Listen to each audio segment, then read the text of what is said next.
Welcome to the Truman Show. Wait, this isn't the Truman Show. This is Table Read Tuesdays reading the Truman Show. And you're here with 8 amazing, well, can't include me, 7 amazing actors and readers. So, one semi-decent one. yeah, we'll go around and we'll introduce each other and, well, no, we'll introduce ourselves. I was gone for 2 weeks, so I'm all out of it. Now we got Angel Peterson. Hello, I'm Angel Peterson, or Angelina, and I'm a few different characters. We're all a few different characters other than Jacob and Arend. So I'm Meryl, I'm a daughter, I'm a waitress, I'm a jogger. No, Everything to everyone. TV host, old lady, agent, and interviewer. Sweet. And Arend. Hello, everybody. I'm Arend Williamson, and I'll be playing the part of Marlone. Nice. Happy to have you back. And we have Heather Leigh Cameron. Hello, my name is Heather Leigh Cameron, and I am playing a whole ton of roles tonight. I'm not going to go through them right now. I'm a little tired, but I'm excited to entertain you all. I love you. All right, we're excited to be entertained by all the many roles that you will be playing tonight. And we have the fabulous Vicky Dykes. Hello, everyone. I'm Vicky Dykes. I'll be playing 8 different characters tonight, but the one I'll mention is Kristoff. Ooh, yes. Can't wait to see and hear that. That'll be awesome. Yeah, there's a lot of roles, but many of them are 1-line or 2-line roles. There's a lot of background actors in this. And we have Don Lampasone. I'm Don Lampasone. I'll be reading action description tonight. Sweet, and we appreciate that very much. Sure. And we have Jason Steele. I'm Jason Steele, and I am playing a lot of those one-liner roles tonight. There are no small roles, just small actors like me. All right. I'm pretty small. No, yeah. All right. We have, last but not least, definitely not small, Clint Monroe. Hey, how's it going, everybody? I am actually one of those small actors, but if you need a small actor in one of your roles, dude, that's me, dude. Anyways, yeah, I'm reading a bunch of people today. I feel like I am probably one of the most employed people in this production that is the Truman Show. I think I have a lot of different things. I'm an officer. I'm going to be a ferry captain, which has kind of been a dream of mine, so that's cool, you know. Waste worker, which, you know, probably skip that, but you know. And then I'm going to be the father, so I get to come back. It's going to be a lot of fun. Anyways, I'm super excited. Thank you to everybody, all our new subscribers. Thank you so much. That means the world to us. It helps us keep doing this, and it's a lot of fun. If any of you guys want to join the Facebook page, there is a link there. You can submit if you want to be on Table Read Tuesdays, read one of these scripts with us. We'd love to have you. So thank you very much, and I look forward to getting started. Yeah, Clint is absolutely right. We have, you know, this YouTube channel. We have Facebook page, Facebook group. We have Twitter, Instagram, and we are growing because we get to read amazing scripts like this, The Truman Show, and learn from it and discuss it more in our after show after we read this. And then we can learn more about each of the actors then as well. But we shall get started with Don reading The Truman Show. Here we go. The Truman Show, written by Andrew M. Niccol. A fogged mirror. Behind the fog, we hear the sounds of a bathroom. After a long moment, a hand wipes the condensation from the glass to reveal the face of Truman Burbank. He wears a sleeveless Hanes undershirt and blue striped pajama bottoms. Behind him, a white glazed tile bathroom wall. It is immediately apparent that we're viewing him through a two-way mirror. Truman, expressionless, studies his reflection in the mirror. For a long moment, he does nothing. He continues to look impassively into the mirror for what becomes an uncomfortably long time. Still, nothing. Finally, he speaks, talking to himself in the mirror as if participating in a TV interview. Personally, I think the unconquered self-face is the only one worth scaling. Of course, It's a 20,000-foot sheer wall of ice, but then, when did that ever stop me before? Naturally, I intend to make the ascent without the benefit of oxygen, but also without crapons or even an ice pick. Risks? Sure, I'm aware of the risks. Why else do you think I would spend 7 years as an adjuster in a life insurance company? Truman, you're going to be late. Truman resignedly opens the door of the cabinet and replaces his shaving tackle. It particularly obscures the lens of the hidden camera. He closes the door and exits. Interior kitchen morning. Meryl, wearing a stylish robe, sits at the kitchen table, sipping coffee. On the table in front of her lies a parcel. Truman enters and glances at the gift. What's that? It's a surprise. Truman unwraps the parcel, an expensive-looking set of exercise sweats. Well, what do you think? They're perfect. Thank you. Truman returns Meryl's kiss. Try it on. Truman pulls the top over his head. As he does so, a closer shot focuses on the manufacturer's name. I thought you could wear them when you do your exercises. Pre-shrunk, and they breathe. Exterior Truman's house day. Wearing a business suit, briefcase in hand, Truman emerges from his pleasant Victorian-inspired picket-fenced house into an idyllic suburban street of similarly picturesque homes. A neighbor, Spencer, is taking in trash cans, whistling a tune. Spencer breaks off abruptly as Truman approaches his car. His license plate reads, Sea Haven, a nice place to live. And Spencer reads. Morning, Truman. Morning, Spencer. And in case I don't see you, good afternoon, good evening, and good night. Spencer's dog Pluto bounds happily over to Truman. Hey, Pluto. Truman exchanges a polite nod with the Washingtons and African-American family across the street. Mr. Washington is farewelled by his wife and child. Truman is about to climb into his car when he is distracted by a high-pitched whistling sound. Suddenly, a large spherical glass object falls from the sky and lands with a deafening crash on the street, several yards from his car. The startled Truman looks to Spencer, but he has abruptly disappeared inside his house with Pluto. Mrs. Washington and Washington Jr. have also made themselves scarce. Truman investigates. Amidst a sea of shattered glass are the remains of a light mechanism. He looks around him, but the street is deserted. He checks that all the surrounding street lights are accounted for, even though the fallen fixture is far larger. He looks up into the sky, but there is no plane in sight. With some effort, Truman picks up what's left of the crumpled light and loads it into the trunk. A label on the light fixture reads, Sirius, 9 Canis Major. As he drives away, we hear the sound of his car radio. Another glorious morning in Sea Haven, folks. Interior, exterior, Truman's car, Sea Haven day. Truman makes his way along the streets of Sea Haven past a series of quaint pastel-shaded cottages. Exterior, Sea Haven Island Township day. A high angle reveals an anonymous mid-sized town built around a small, pretty bay. A cluster of high-rise buildings stand at the water's edge, overlooking a marina. Surrounding the commercial center lie neatly arranged suburbs. Exterior, Oceanside Street day. Pausing at a traffic light along a seaside road, Truman looks through a curious wood arch to the beach and ocean beyond. The sight triggers a memory in his head. Playback. Exterior, long, wide beach day. Unlike a conventional flashback, the scene in his memory appears to be playing on a television screen.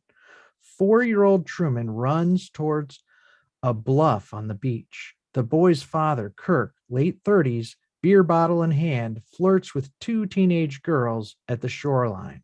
Suddenly, the father remembers his son. He looks anxiously around. The sight of the boy at the far end of the beach causes him to drop his bottle in the sand and run to Truman. The boy is near the top of the cliff before his agitated father comes within earshot. His father says, loud. Truman! Truman, stop! Truman turns from his perch and waves happily down to his father, but the smile quickly vanishes when he registers the anger and distress on his father's face. Hey, come down now. His father's unnatural anxiety makes the next bay even more tantalizing. The boy considers defying his father. He puts his hand on the rock above him to stretch up and sneak a peek at the other side. One good stretch would do it. No, Why? What's there? nothing. It's just dangerous. Come down now, please. Truman is suddenly aware that the hundreds of other beachgoers have stopped their activities to stare at him. Reluctantly, he starts to retrace his steps down the rocks. When he finally jumps to the sand, his father embraces him and leads him away. I told you to stay close. Don't ever leave my side again. You know, you've got your limitations. You could have fallen. Interior Truman's car, downtown Sea Haven, morning present. Through his car window, Truman buys a cup of coffee from a street side vendor. The vendor says, How are you, Truman? Well, vital signs are good. he pulls into a parking space and sips on a coffee. As he drinks, he becomes aware of a school bell summoning children to class in the adjacent elementary school. The image prompts another childhood memory. Playback interior, Sea Haven Elementary School classroom day. Once again, the flashback appears to be playing on a television screen. 70-year-old Truman sits in the middle row of an elementary school classroom surrounded by 20 or so other 7-year-old. Did I say 70? Yep. By 20 or so other well-scrubbed uniformed youngsters. Marlin, the boy next to Truman, is on his feet under the scrutiny of a kindly Norman Rockwell-style school mistress. And what do you want to do when you grow up, Marlin? I want to be an entrepreneur like my dad. Tell the class what an entrepreneur does, Marlin. He makes a lot of money, ma'am. Ah, good one does, Marlin. Perhaps I'll be coming to you for a loan one of these days. The class titters. Marlin sits down and winks to Truman. What about you, Truman? Truman rises to his feet, gathering his nerve. I want to be an explorer, like Magellan. The schoolmistress smiles benevolently. I'm afraid no one's going to pay you to do that, Truman. You might have to find something a little more practical. Besides, you're too late. There's really nothing left to explore. The class roars with laughter as the chest-fallen Truman takes his seat. Exterior parking lot day present. Truman, briefcase in hand, crosses from the parking lot to the town square, surrounded by similarly suited briefcase-toting office workers. Exterior downtown Sea Haven day. Truman walks briskly down the bustling city street. A snarl of taxis, buses, and commuter traffic. A street vendor thrusts a pretzel under Truman's nose. A career woman tries to catch his eye. Truman stops at the kiosk and buys a newspaper, the Island Times. That all for you, Truman? That's all. Thanks, Earl. Other customers also purchase the morning paper. Tucking his copy under his arm, Truman selects a glossy magazine from a rack, quickly flicking through the pages. Glancing in the direction of the newspaper vendor and finding him busy with another customer, Truman deftly tears a portion of the open page and pockets the cutting. He hastily replaces the magazine and departs. As Truman hurries away, the vendor exits the kiosk and picks up the magazine, instantly turning to the torn page. It is a cosmetics advertisement with the model's nose missing. However, the vendor makes no effort to confront Truman, almost as if he were expecting it. Exterior Sea Haven Life and Accident Inc. day. Truman passes along a row of shops and offices, finally entering a building that proudly proclaims Sea Haven Life and Accident Inc. above the entrance. He has evidently taken his teacher's advice. Interior Insurance Company, Sea Haven Life and Accident Inc. Day. In a cramped, cluttered cubicle, Truman talks on the telephone. Okay. Let's call it what it is. I'm not going to lie to you. Life insurance is death insurance. You just got to ask yourself 2 questions. 1, in the event of your death, will anyone experience financial loss? And 2, do you care? A clerk drops a large reference book on Truman's desk. Truman checks the spine. Maritime accidents. Hold on, will you? This is no good. Lumps. Lumps. Yeah. Oh, he lumps all maritime accidents together. Neat drownings as a separate cat. I don't know what. Yeah, okay. The clerk shrugs, returns the book to his cart, and continues his rounds. Just think about what I've been saying and let me. Hello? The person on the other end has hung up. With an apathetic shrug, Truman replaces the receiver. He looks over his shoulder and places another call. Can you connect me with directory inquiries in Fiji?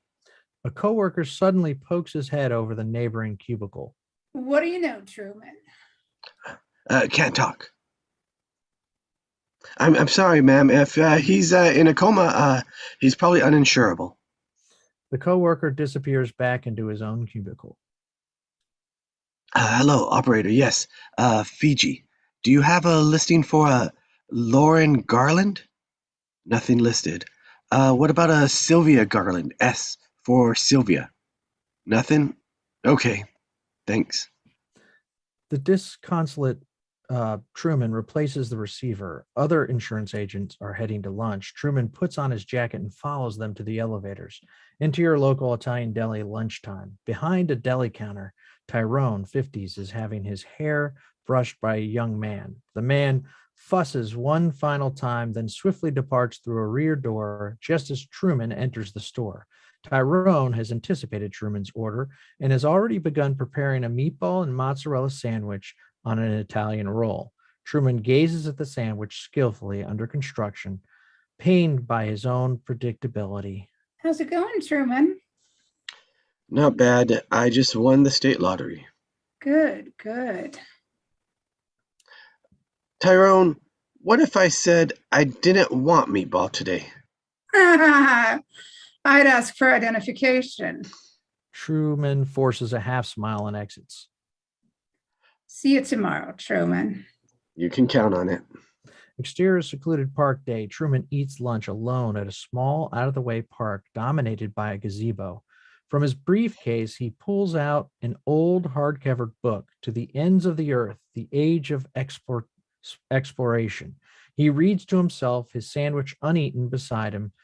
Struck by a particular passage, he reads aloud. With a mutiny, but half repressed and starvation imminent, he pressed southward till he found the long-hoped-for straits.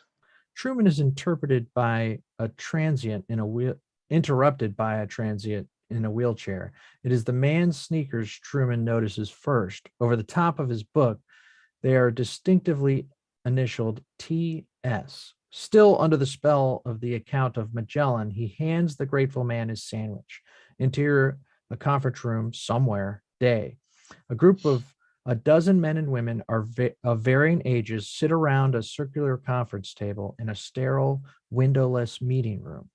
All stare at a single telephone placed in the center of the table, anticipating a call. On cue, the phone rings and one of the men, after waiting for a second ring, picks up. Man. Who's the man? Yes, hello. I'm sorry. I've got more than enough life insurance. He hangs up. After a moment, the phone rings again. Interior Insurance Company day. Truman sits at his desk making a cold call. This isn't about insurance. This is about the great variable. When will death occur? Could be a week, a month, a year. Could happen today. A sunbather minding his own business gets stabbed in the heart by the tip of a runaway beach umbrella. No way you can guard against that kind of thing. No way at all. The prospect on the other end, unimpressed with Truman's pitch, hangs up. Truman's supervisor, Lawrence, younger than Truman by several years, sharper suit, sharper haircut, appears around the corner of the cubicle. Hey, Burbank, got a prospect in Wells Park. I need you to close. Truman's face falls. He stares out of his third-floor window at the hazy skyline of a nearby island across the bay. Wells Park on Harbor Island? You know another one? I can't do it. I've got an appointment at a dentist. You'll lose a lot more than your teeth if you don't meet your quota. Look, they're making cutbacks at the end of the month. You need this. Besides, half hour across the bay, sea area, do you some good. Truman sinks back into his seat and stares out at the distant skyline.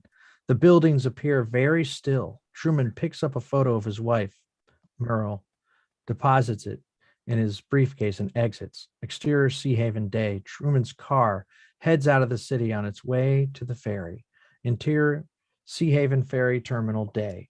Truman exits his car, mustering all his nerve. He marches into the Sea Haven terminal and buys a token for the ferry. Out of his hearing, two ferry workers observe Truman's agitated behavior. Hey, I got a feeling about this day. No way. Okay, I say he makes it through the turnstiles, but he never gets on. The two men shake on the wager. Unaware of the scrutiny, Truman passes through the turnstiles with a herd of tourists and commuters. He makes his way across the terminal, but abruptly pulls up at the gangway. As the other passengers impatiently brush past him onto the boat, Truman remains frozen to the spot, mesmerized by the scummy water rising and falling beneath the dock. It triggers a memory in his head. Playback exterior Sea Haven Harbor day. As always, the flashback appears to play on a television screen. 7-year-old Truman, wearing a life jacket, sits alongside his father, Kirk, in a small sailing dinghy, sailing into a stiff breeze. A second sailboat circles them. We observe the father and son from an angle atop the mast of the neighboring vessel. Let's go further, Daddy. Let's go further. Kirk says, Oh, it's getting rough, Truman. Please. Kirk shakes his head ruefully and indulges his son by heading towards the gathering storm clouds on the horizon. Interior Sea Haven ferry terminal day present. Truman turns and begins to fight his way back against the tide of passengers boarding the ferry, emerging back onto the street, gasping for air. The ferry workers settle their wager. Exterior roadway adjacent to the ferry terminal day. Truman stands at a payphone. By stretching the payphone's receiver cord as far as it will go, he is just able to reach his arm and leg into the driver's door of his car. He punctuates his conversation with blasts on the car horn while revving the car's engine with his outstretched foot. The few passing motorists and pedestrians regard Truman curiously. I'll tell you, this traffic's insane. I'll never make it to the ferry in time. What can I do? What? Lawrence, I can't hear you. Truman hangs up the phone. Interior Truman's car day. On his way home, a large detour sign forces him onto a secondary road. Interior Truman's car, Parkland's Sea Haven day. Truman drives along a winding road through Parkland. He pulls up at a red light, no other traffic around. His attention is caught by an attractive young woman sitting on a park bench not far from the intersection. She is being taunted by two young thugs. She attempts to ignore the youths by concentrating on the book on her lap. Want to read to me? His companion smirks. You want to read to me? The boy reaches over and snatches the novel from her grasp. My friend asked you a question. The woman picks up her bag in a reflex and holds it to her. She looks about for assistance, briefly catching Truman's eye. The youths also look in Truman's direction, staring him down. Please. The boy returns the book to the woman, but before doing so, rips out the last page from the novel and stuffs it in his shirt pocket. Now you're going to have to ask me how it ends. One of the youths grabs the woman, dragging her toward the surrounding woods. We're gonna tell you how it ends, baby. Help! Oh, please, help! As they drag her toward the undergrowth, Truman, horrified, half gets out of the car, fearful of his own safety as much as the woman's. Truman shouts to the youths, his voice cracking with fear. Hey, let her go. A huge truck suddenly appears behind Truman's car, its horn blasting, the driver hurling abuse. Truman hesitates as the youths drag the woman into the bushes, conflicted over whether or not to help. The truck driver keeps his head on the horn. Truman retreats back into his car and reluctantly drives on. Exterior Parkland Woods day. Truman's car safely out of sight. The youths promptly release the young woman. She calmly brushes herself off, no longer afraid. The young men, no longer angry, retrieve her bag. Thanks. The threesome walks back towards the roadway as if lifelong friends. He did nothing. Ah, well, physical violence paralyzes them. Always has. Exterior Truman's house, dusk. Beyond the pretty picket fence at the end of the property flows a busy highway. Truman is mowing the lawn. From his expression, it would seem that he's still reflecting on his inaction in the park. He switches off the mower and leans on the handle. He is distracted by the arrival of his wife, Earl, exiting the house. She wears a nurse's uniform and carries a curious metal device attached to a cardboard backing. She kisses Truman affectionately on the cheek. Hi, honey. Look at this. It's a chef's mate. Dicer, slicer, and peeler in one. Never needs sharpening. Dishwasher safe. Gee, that's great. Looking over Truman's shoulder, Merrill notices a small uncut patch of grass missed by Truman in one of his passes. You missed a section. Merle enters the house. Truman restarts the lawnmower and obediently pushes it towards the offending patch of lawn. As the mower brushes up against the unconforming blades of grass, Truman pulls back abruptly. He checks the kitchen window for Merle and wheels the mower away, leaving the patch uncut. Interior Truman's house, living room, night. Merle is removing the cap of her nurse's uniform when Truman enters. How'd it go today? A man tripped and fell on a chainsaw. We got 3 of his fingers back on. Truman retrieves a bucket of golf balls and a golf club from behind the door. I was hoping we could have a special evening. I won't be late. Did something happen today? Truman turns to her too sharply, his guilt showing. What could happen? Truman exits. Exterior unfinished bridge night. A half-constructed bridge, paved but unmarked, ends abruptly in midair, reinforcing steel protruding from the concrete. Truman stands at the end of the unfinished bridge with Marlin, 30s, a well-filled physique. Marlin drinks beer from a can while Truman addresses a teed-up golf ball with a number 3 wood. The headlights of their 2 parked cars light the cement fairway. Their target is a sign at the far end of the bridge proclaiming the Sea Haven Causeway, linking Sea Haven Island with the rest of the world. Your tax dollars at work. An upturned plastic cone at the foot of the sign is the hole. Truman winds up and swings, making a healthy contact with the ball. The ball arches away into the night sky. From a new angle, we see the ball take a huge hop on the outside lane of the abandoned freeway and continue down the asphalt beyond the sign. Marlin tosses Truman another off-white ball from a bucket of badly scarred golf balls. Truman sets the ball up on the makeshift tee area and launches himself into his second shot. With a slight fade, the second ball carries even further than the first. Whose nuts were those? Truman hands Marlin their sole golf club without comment. Marlin tees up a ball of his own. He uses orange golf balls. I'm thinking of getting out, Marlin. Yeah? Out of where? Out of my job, out of Sea Haven, off this island, out. Marlin takes a practice swing. Out of your job? What the hell's wrong with your job? You got a great job. You got a desk job. I'd kill for a desk job. Marlin addresses the ball and swings, a sweeping hook shot that bounces off the freeway and into the water hazard. Son of a bitch. Try stocking vending machines for a living. My biggest decision of the day is whether the almond joys look better next to the Snickers or the baby Ruths. Truman selects another M ball from the bucket and tosses it to Marlin. Haven't you ever gotten itchy feet? Overcompensating with his second shot, Marlin slices the ball in the other direction. A lucky bounce keeps it on the green. The ball rolls in the direction of the upturned cone.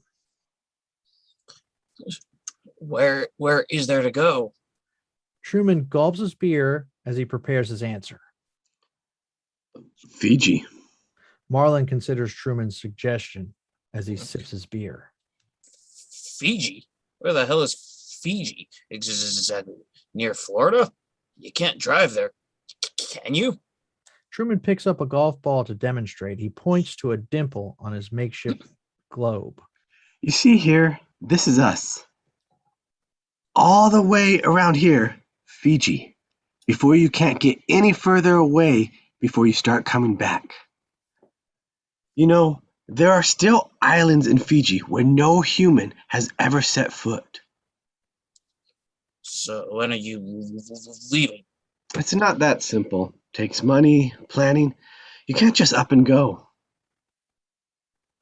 I'm going to do it. Don't worry about that. I just got to move slow, pick my moment. You know, bonus time's around the corner. As soon as I finish the nursery spare room, I can start thinking about selling up, and I'll be gone, up and away on that big steel bird. I'm going. Don't you worry about that. Marlin nods, even though the concept of taking flight is beyond his imagination. I never knew anybody who wanted to leave Sea Haven. An awkward moment. Truman, once again, not so sure of himself. Enter a dimly lit room somewhere. Night. A man looks up sharply. He stares into camera. Christoph, late 50s, of vitality in his eyes that bellies his years. A news anchor style ear pierce disappears down the neck of his suit. Exterior bridge night. Truman and Marlin wander along the empty bridge, retrieving the golf balls. Marlin goes to say something to the disconsolate Truman, but is momentarily distracted. He raises his hand to his ear. Truman places another of the balls in the bucket. Truman, you know, I did think about moving away one time. Yeah? What happened? I figured, what's the point? I knew I'd just be taking my problems with me. Once the kids came along, it made me look at Sea Haven with new eyes. I realized what the hell could be better than this. I'm telling you, what you really need is someone to carry on the Burbank name. You think so? Trust me. Marlin picks up the last ball at the mouth of the upturned cone. The ball is white. You win. They approach Truman's car. Truman opens the trunk to deposit their humble golfing equipment. Inside are the remains of the fallen light fixture. You really think it could have dropped off an airliner? Sure, it Jen. Shame it didn't hit you. You could have sued. You coming for a drink? I can't tonight. Interior lighthouse night. From the POV of the lighthouse's lantern room, we observe Truman sitting on the beach staring out to sea. Closer on Truman. He has a portable tape recorder slung over his shoulder and points a corded microphone at the surf. We watch Truman's impassive face as he makes the recording of the lapping waves. The lamp from the lighthouse occasionally falls upon Truman. Playback exterior ocean day.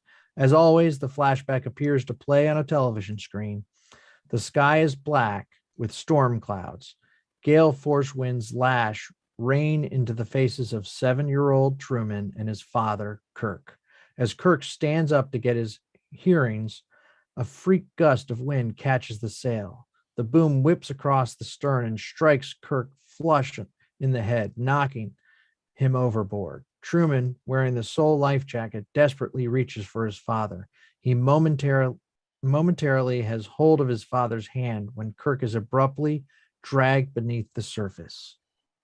Daddy, Daddy! He cries. His cries go unanswered. 7-year-old Truman finds himself alone. The storm abruptly passed. The wind suddenly dropped. The water stilled. The frightened Truman examines the ring he holds in his open hand, his father's ring, wrenched from his finger in Truman's fight to keep him afloat. Exterior beach night present. A close-up of Truman from Kirk's ring that Truman now wears. Then, from the Lighthouse POV, we observe Truman get to his feet and walk towards the dark water. He stands at the water's edge. I'm sorry, Dad. I'm sorry. As if in reply, a tongue of lightning flashes across the distant skyline, followed by a growl of thunder. Interior, a living room somewhere, night. 2 old women, 70s, sit beside each other on a sofa, looking directly into camera as they talk. It left him with more than his obvious fear of the water. He was never the same curious little boy again. Half the women I know named their children after him. Exterior beach parking lot night. Truman is forced to leg it through a sudden rain shower to his car. From Truman's point of view, the shower appears quite normal. However, viewed from a distance, we see that the shower is extremely localized, encircling only him, as if a small cloud is directly above his head, tracking his progress. As Truman crosses the parking lot, the shower crosses with him. Sensing something amiss, Truman dances back and forth across the street, intrigued by the curious phenomenon. He hums a few bars of Singing in the Rain. The rain becomes heavier, covering a wider area. Truman runs the remaining distance to his car. Interior, Truman's house nursery night. The drenched Truman enters to find Merle in the unfinished nursery, comparing wallpaper samples. Merle wears a robe, a glimpse of black negligee beneath. Where have you been? I've been thinking. Oh, God. I figured we could scrape together 8,000. Every time you and Marlon. We could bum around the world for a year on that. And then what, Truman? We'd be back to where we were 5 years ago. You're talking like a teenager. Maybe I feel like a teenager. We're mortgaged to the eyeballs, Truman. There's car payments. Are we just going to walk away from our financial obligations? Truman, still dripping on the floor, holds Merle by the arms. He talks excitedly to her the way we imagine he did when they were courting. It'd be an adventure. I thought we were going to try for a baby. Isn't that enough of an adventure? That can wait. I want to get away. See some of the world. Explore. Merle gives a derisive laugh. You want to be an explorer? Well, you don't even have a passport, Truman. I bet you don't even know how to get one. The words sting. Truman turns away. Seeing the pain she's caused, she changes tack. This'll pass. Everybody thinks like this now and then. Come to bed. I think I'm going to stay up for a while.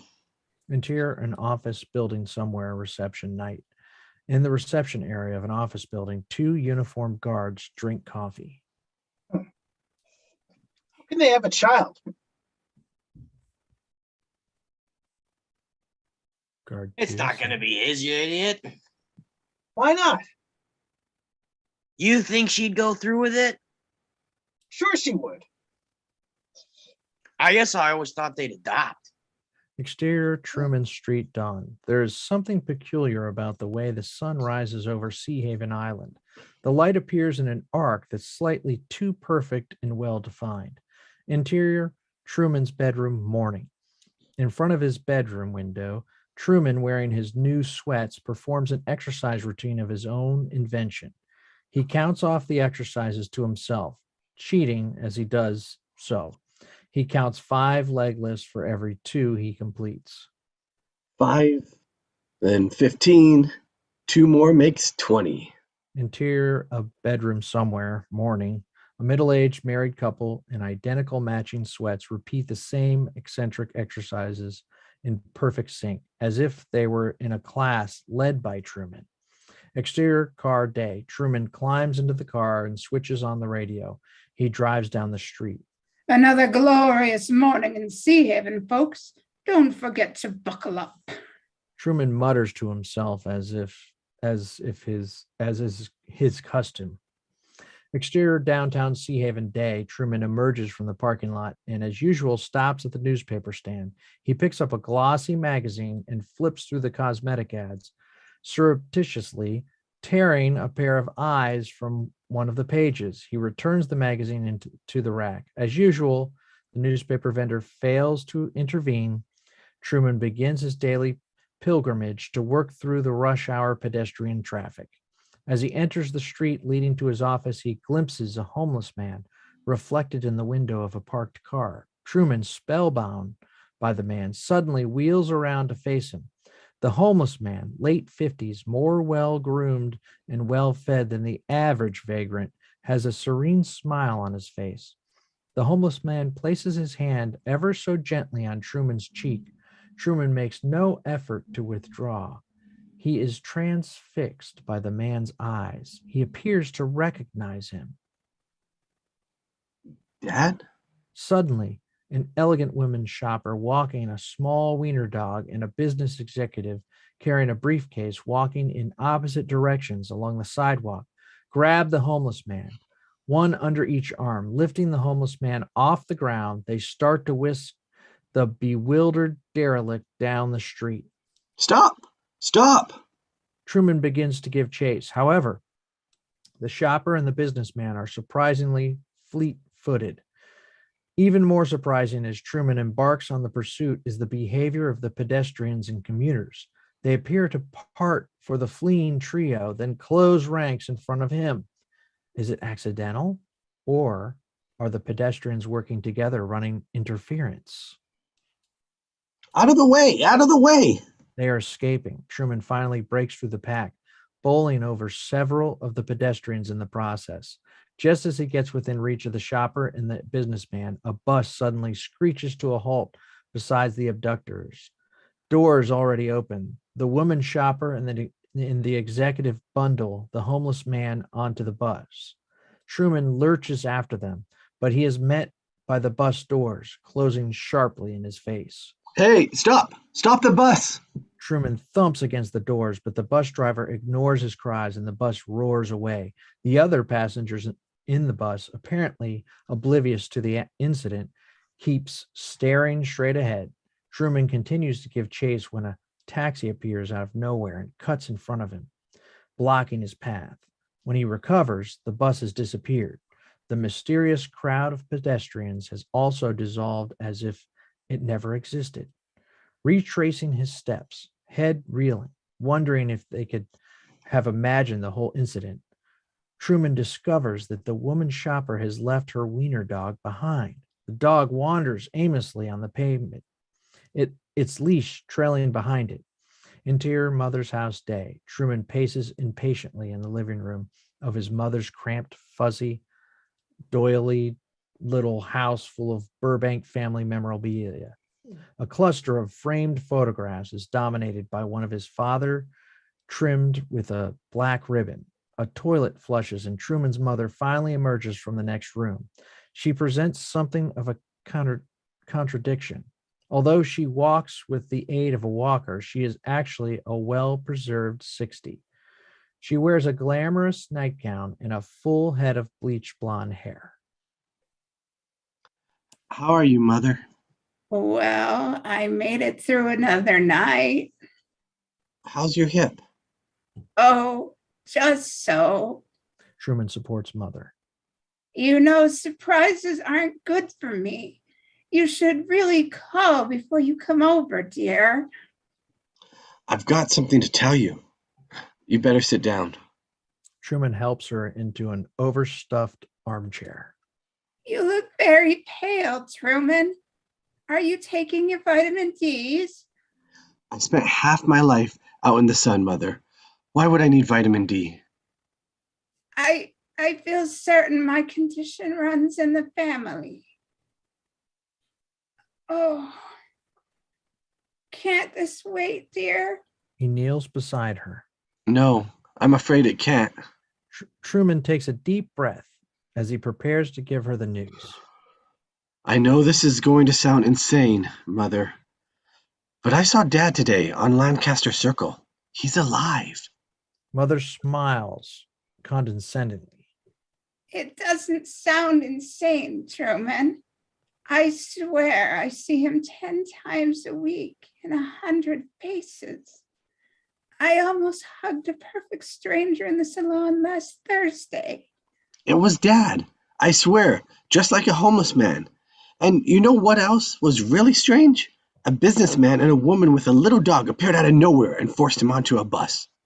About time they started cleaning up the trash downtown. We don't want to end up like the rest of the country. They never found Dad's body. Maybe, Darling, somehow. darling, I'm telling you, if it wasn't him, it was his twin. Did Dad have a brother? you know he was an only child, like you. I know how bad you feel about what happened sailing into that storm. But I don't blame you, Truman. Never have. Mother kisses Truman on the cheek. I was thinking about going lighter. What do you think? Truman regards his mother. Her hair is already impossibly blonde. Interior Truman's basement dusk. The basement is cluttered with junk. Ships and bottles, a train track without trains, an oxygen mask, a stringless guitar, many abandoned projects. The basement is dimly lit by a single naked bulb. Truman looks over his shoulder before opening a large walk-in cupboard. On the cupboard door is a wall map of the Pacific Ocean. The Fiji Islands are carefully circled. Amongst the many tools and household implements inside the cupboard is a trunk under a dusty canvas sheet. He pulls the trunk into the room, unfastens the lock, and opens the lid. Inside, mementos from his youth, a how to sail book, a stack of great explorers magazines, and beneath it all, a garment in a dry cleaning bag. Truman carefully lifts up the plastic to reveal a young woman's cardigan sweater. He puts the cardigan to his nose and takes in its scent. Footsteps. Truman hastily drops the cardigan in the trunk and shuts the lid. Meryl's leg appears on the stairs. What are you doing down there? I'm fixing the mower. I saw my father today. I know. How do you know? Your mother called. You shouldn't upset her like that. Meryl's response takes the wind out of Truman's sails. What did you want? I made macaroni. I'm not hungry. Meryl nods, not at all convinced. We really ought to toss that mower out. Get one of those new elk rotaries. Truman does not reply. After an uncomfortable pause, he turns back up the stairs. Truman waits a moment before reopening the trunk. He removes the cardigan and holds it up, reminiscing. Interior, a kitchen somewhere, night. A mother, daughter about 12, and a baby in a high chair stare into camera. What's he doing? They removed all physical traits of her, but they couldn't erase the memory. The memory of who? Shh. Playback montage, exterior college campus, steps, day. Once again, the images appear to be playing on a television screen. On the steps of a typical college campus, Truman, 21, in a college band uniform, participates in a football pep rally. Marlon, 21, a member of the football team, and Meryl, 21, a cheerleader, are nearby. Truman observes an ethereal-looking young woman walk by, Lauren. Playback interior dance hall night. At a college dance, Truman dances with Meryl. Lauren dances with a partner of her own. However, Truman only has eyes for Lauren. Suddenly, she is escorted from the dance floor. Playback exterior college campus street day. Truman almost trips off the curb as he waves to Lauren, riding towards him on a bicycle. However, she rides right by with her nose in the air, not even acknowledging his presence. Truman puzzled by her change of heart. The montage ends at the scene in a college library. Playback interior college library night. In the school library, Truman, 21, sits with Marlon, 21, and wife-to-be Meryl, 21, doing a final cram for a test. The students begin to pack up their books. Meryl gives Truman a peck on the cheek. Come on, Truman. Haven't you studied enough? I still want to look over a couple of things. Take the C average. That's what I do. Truman looks up from his books. The library is almost deserted. He spies a girl's hand around the table divider. Truman musters the nerve to poke his head over the divider. He finds Lauren on the other side, buried in a book. Konnichiwa. Lauren looks blank. Japanese text. Oh, wait. You take Japanese. Oh, yes, Lauren, right? that's right. Lauren, I'm Truman. Truman Burbank. I'm not allowed to talk to you. Truman is not surprised. It's okay. I probably wouldn't talk to me either. I'm sorry. It's not up to me. You have a boyfriend? Of course you do. Lauren looks about her, unsure. No, No, really? Good. I mean, I thought possibly a pizza? How about Friday? no. Saturday? Lauren looks around the almost deserted library. Actually, I'm free Sunday. Now, Right now? We've got finals tomorrow. if we don't go now, it won't happen. Truman hesitates. Well, what do you want to do? I think I've studied enough. Playback exterior various locations near Sea Haven College night. Lauren, taking Truman by the hand, runs down various streets and paths through the campus. She occasionally pauses and looks about her, often changing direction or looking up at streetlights and the towers of houses along their route, as if trying to elude an unseen pursuer. The excited and apprehensive Truman runs with her, although he is unsure exactly who or what they are running from. The further they get from the campus, the higher, wider, and less effective the coverage of the scene. Some camera angles are even partially obscured. Playback exterior highway, western end of town, night. Truman and Lauren eventually cross an empty highway on the edge of town. They run over the dunes onto a strangely deserted beach and down to the water's edge under a hyper-real full moon. Lauren throws off her cardigan and hitches up her skirt, wading out into the inviting water without another thought. Truman stares down, transfixed by the shimmering water. It's beautiful. What are you waiting for? I can't. Lauren suddenly stops splashing. That's right. Oh, God, I'm sorry. She wades out of the water. Why, Lauren? You've got nothing to be sorry about. Lauren, dripping wet, stands beside Truman at the shoreline. She meets his gaze. My name's not Lauren. It's Sylvia. Truman looks into her eyes and believes her. Truman wipes the water from her face, then leans forward and gently kisses her lips. She kisses him back. Interior, a bar somewhere, night. In a quiet bar room, a waitress explains her viewpoint to a barman. A patron on a bar stool eavesdrops. Don't you get it?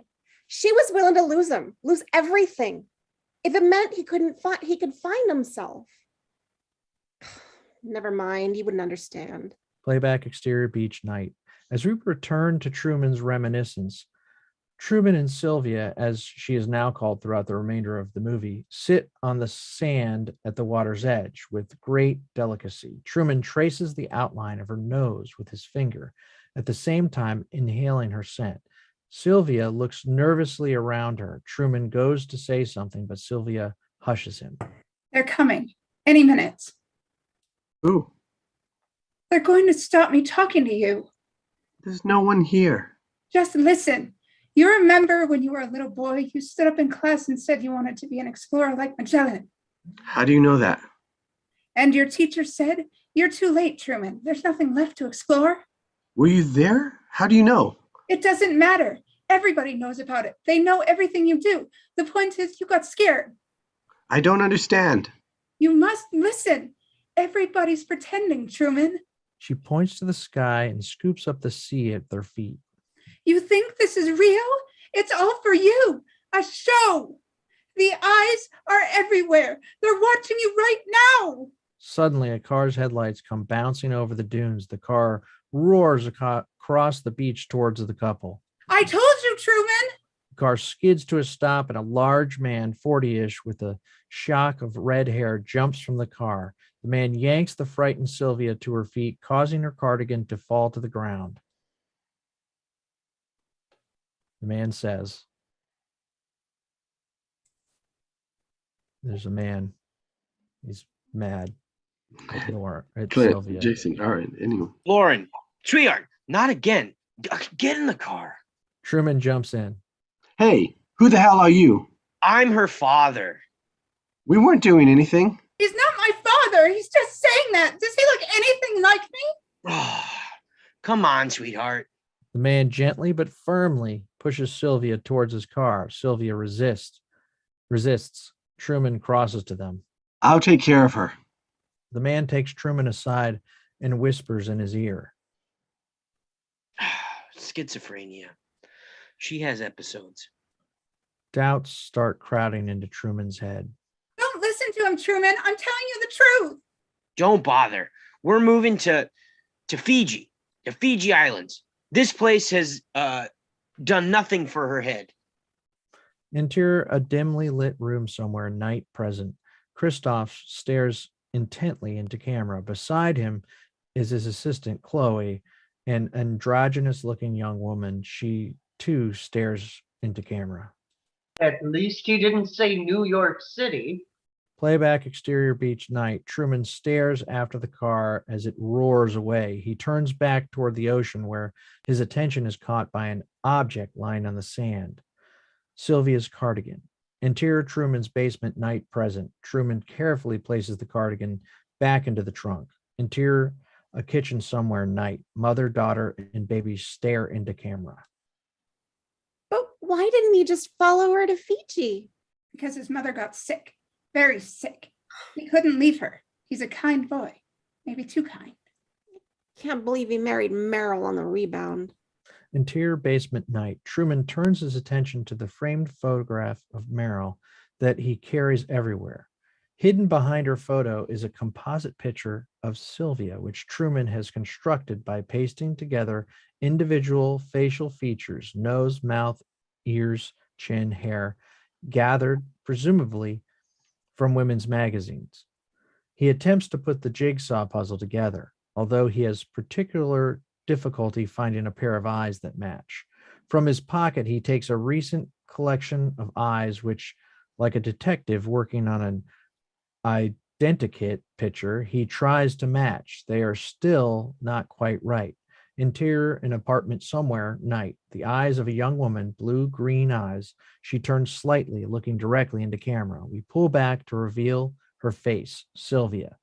Exterior, Truman Street, early morning. Dawn breaks over Truman Street. On cue, the sound of birds. Exterior, street outside Truman's house, morning. Truman leaves the house, lost in thought. Spencer is taking out the trash. Hey, how's it going there, Truman?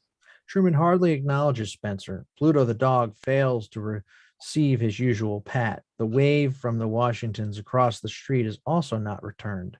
Interior, exterior, car, street outside Truman's house. Day. Truman motors down the street, switching on the car radio as usual. Don't forget to buckle up there in Radioland. It's another glorious morning in Sea Haven, folks.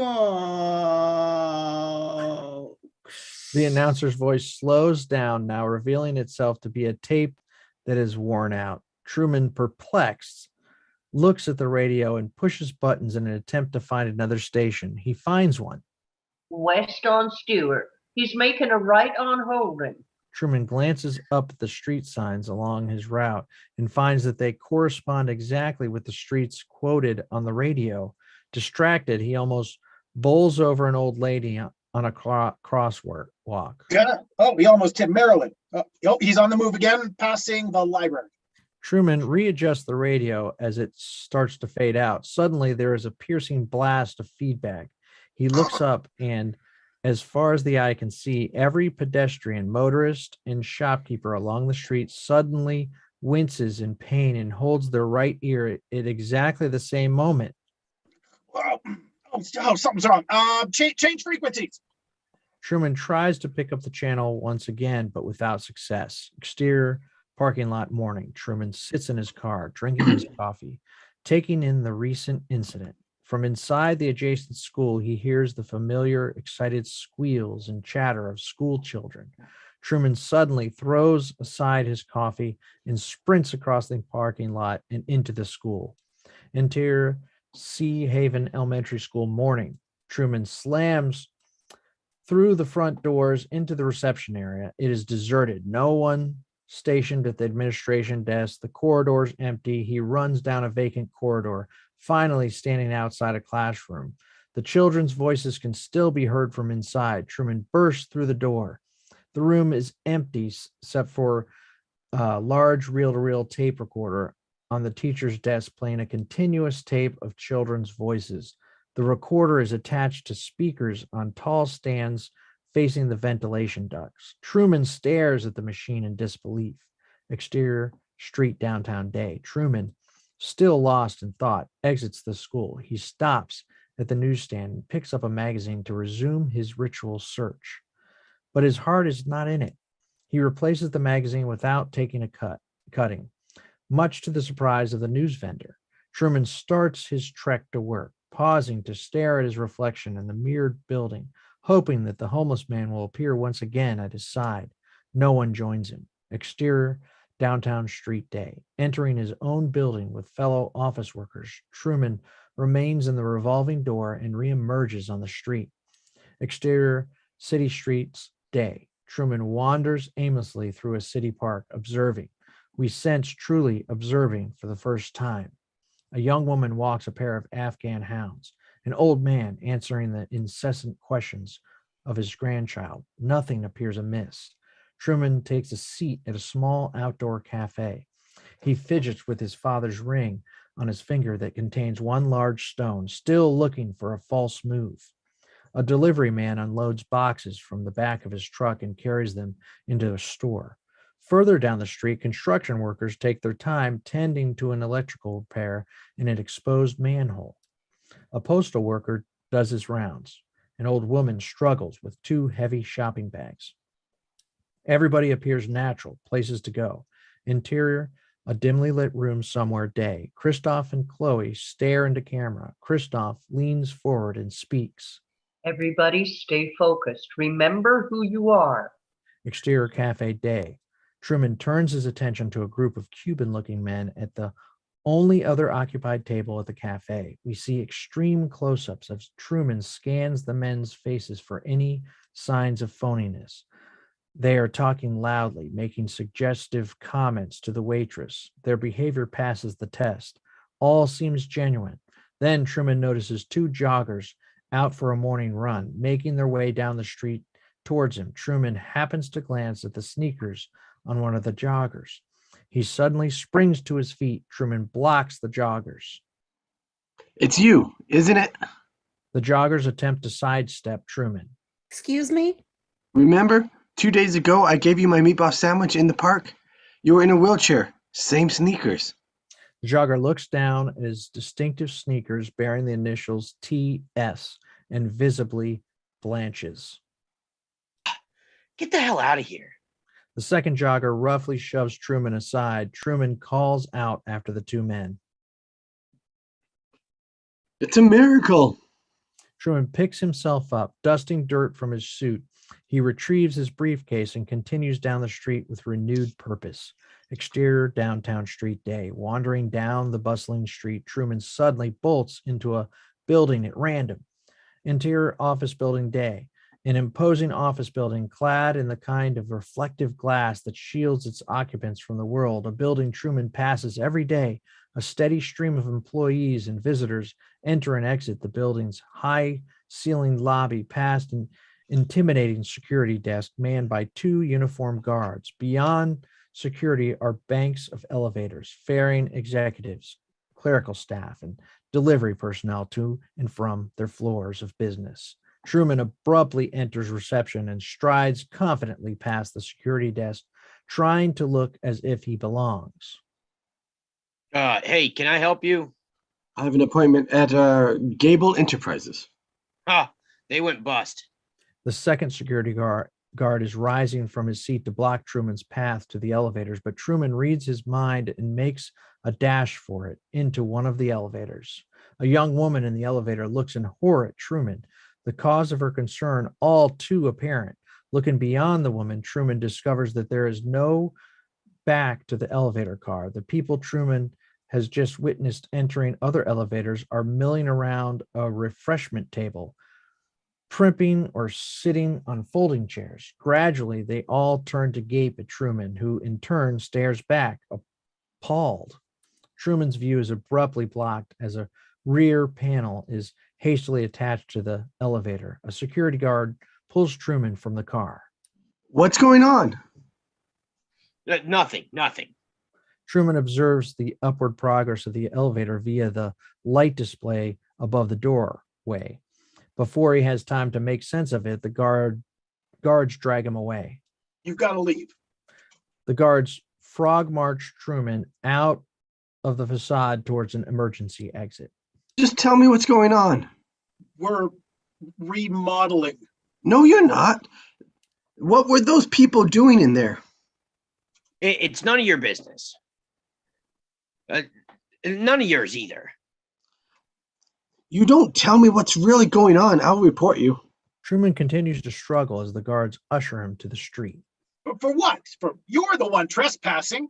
Exterior downtown street day, Truman continues to struggle as the guards unceremoniously dump him on the pavement.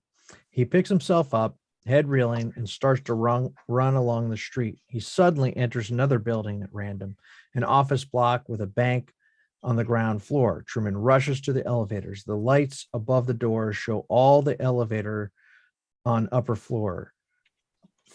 Frantic, pressing the elevator button gets no response. A receptionist rises from her desk. Truman heads for the stairs, but is intercepted by a bank official bearing his way. I want to. The bank official, the receptionist, and the bank teller back Truman toward the door. Open an account? Yes, why not? Savings or checking? Let's go up to my office. Truman hurriedly exits the bank. Exterior street day, back on the street, Truman feels the eyes of the pedestrians. Is he simply drawing attention to himself by his behavior? Truman wheels around, trying to make eye contact with passerbys. They shy away. He continues to run down the street. Finally, Truman finds himself standing in front of the window of an electronics store, staring at his own face on a TV set. It is taking a feed from a camcorder aimed out the store window. Interior, a bathroom somewhere day. A man stares into camera from a bath of stale water, a layer of soap scum on the top. Hey, don't look at me, pal. Exterior street electronics store day. Truman shudders at his video reflection. Further down the street, he notices Marlon's van parked outside a supermarket. Interior supermarket day. The door of a vending machine is open. Marlon, half inside the machine, loads a stack of Baby Ruth candy bars into one of the disappearing slots. The paranoid Truman appears at his shoulder. Marlon. Truman, what the hell are you doing here? Truman looks nervously around him. Even the store owner's friendly nod from behind the counter is cause for suspicion in Truman's mind. I've got to talk to you. Sorry, I'm way behind. I'm onto something. Marlon, something big. Are you okay? You look like shit. I think I'm mixed up in something. Mixed up? Mixed up in what? There's no point in trying to explain it, but a lot of strange things have been happening. Elevators that don't go anywhere. People are talking about me on the radio. You know what I mean? No, Truman. If this is another one of your fantasies, I think it's got something to do with my dad. your dad? I think he's alive. I'll tell you about it later. I'm definitely being followed. Who? It's hard to tell. They look just like regular people. How about them? Could be. Beard looks phony. It's when I'm unpredictable. They can't stand that. That's why we've got to get out of here. Can you come with me? I told you I can't. I've got to show you something. Truman fixes Marlin with a look of deadly seriousness. Christ, Truman, you're gonna get both our asses fired. Exterior Sea Haven Elementary School day. Truman hurries Marlin up the school steps. The sound of children's voices continues to drift out from inside the building. Truman and Marlin storm into the school reception area, still empty. Interior school corridor day. Truman and Marlin stand outside the classroom, the source of the school children's voices. Truman throws his friend an "I told you so" look and swings open the door with a flourish. Interior classroom day.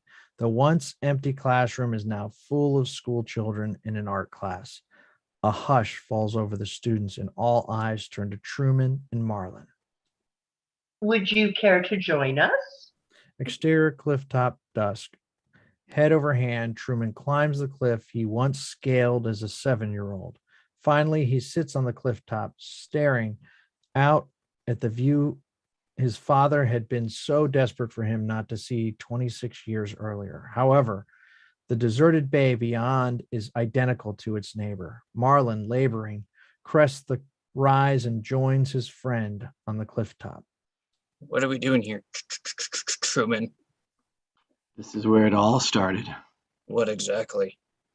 Things. Things that doesn't fit. Maybe I'm being set up for something. You ever feel like that, Marlin? Like your whole life has been building to something? No. When you were hauling chickens for Kaiser Poultry, what was the furthest you've ever went off the island?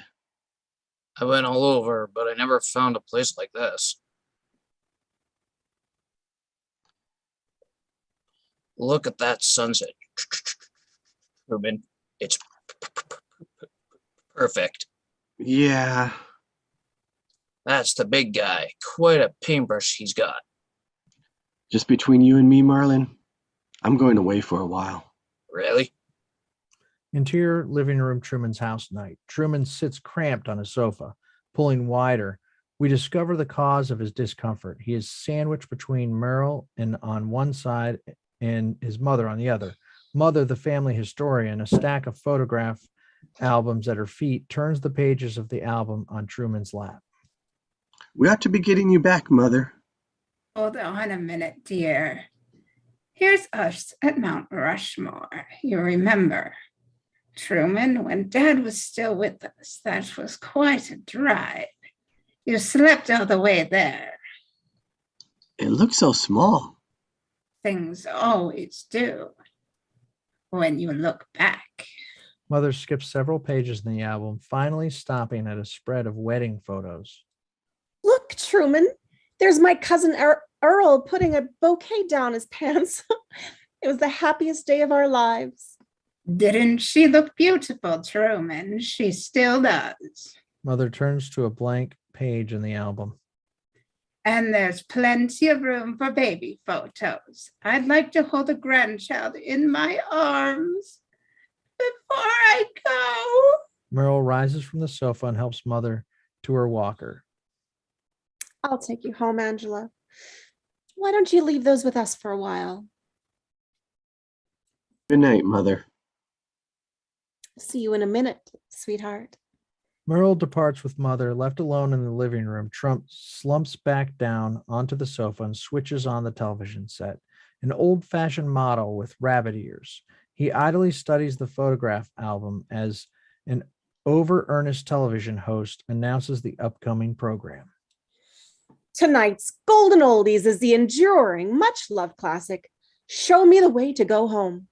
a hymn of praise to small town life, where we learn that you don't have to leave home to discover what the world is all about, and that no one is poor who has friends.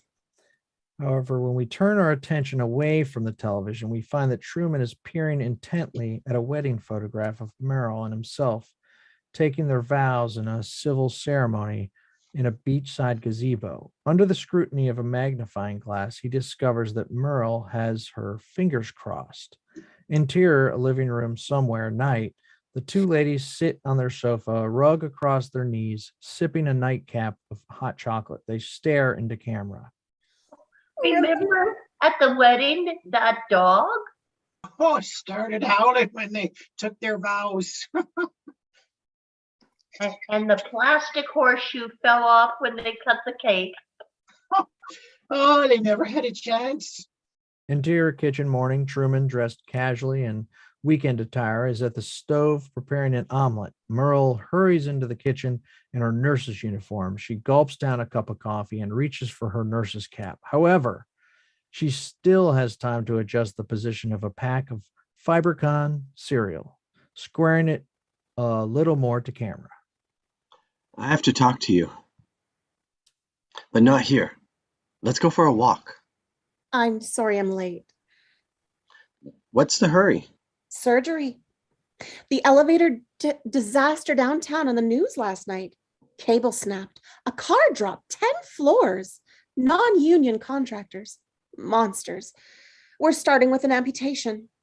Truman's eyes widen. Merle adjusts her hat in the mirror. That building near yours. Imagine if you'd been in there for some reason. It doesn't bear thinking about.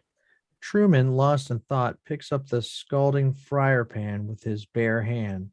Letting out a howl of pain, he drops the pan. Arr! Oh my God! What do I do? I don't know. You're a nurse, aren't you? Put some butter on it. Or ice? She looks up the kitchen clock. Oh, look at the time. Truman stares after her, the pain of his hand forgotten for the moment. He watches Merle ride her bicycle down the driveway. Truman exits the house. Exterior Sea Haven Street Hospital parking lot day. Riding a bicycle of his own, Truman follows Merle to work. Staying a safe distance back, he watches her enter the hospital. Interior hospital day. Truman makes his way along various corridors. All seems as it should. Doctors confer with nursing staff and patients. Gurneys are wheeled about with their passengers looking suitably traumatized. Truman approaches a nursing sister. I'm looking for my wife, a Nurse Burbank. It's important. I'm afraid that's impossible. She's in pre-op. Sure, okay, fine. Can you pass on a message? I'll try. Tell her I had to go to Fiji. I'll call her when I get there.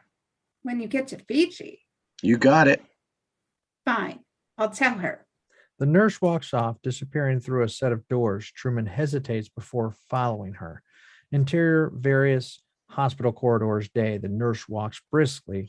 Fewer people about. Truman discreetly following behind. The nurse breaks into a jog. Truman hurries to keep up with her, dodging around gurneys. Janitors mopping floors. Interior outside operating theater day. The nurse, hastily scrubbed and gowned, enters the theater. Truman hesitates but dares not enter. He grabs a mask of his own.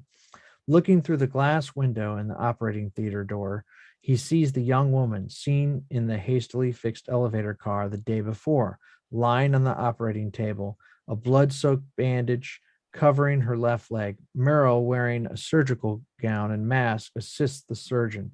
The sister hovers nervously in the background. Scalpel. Merle very slowly selects a scalpel from a tray of instruments and awkwardly hands it to the surgeon. I'm making my primary incision just above the left knee. The patient's eyes blink open in horror. The anesthetics steps in Truman's view before he can get a good look. Suddenly, a security guard appears appears beside Truman and takes him by the arm.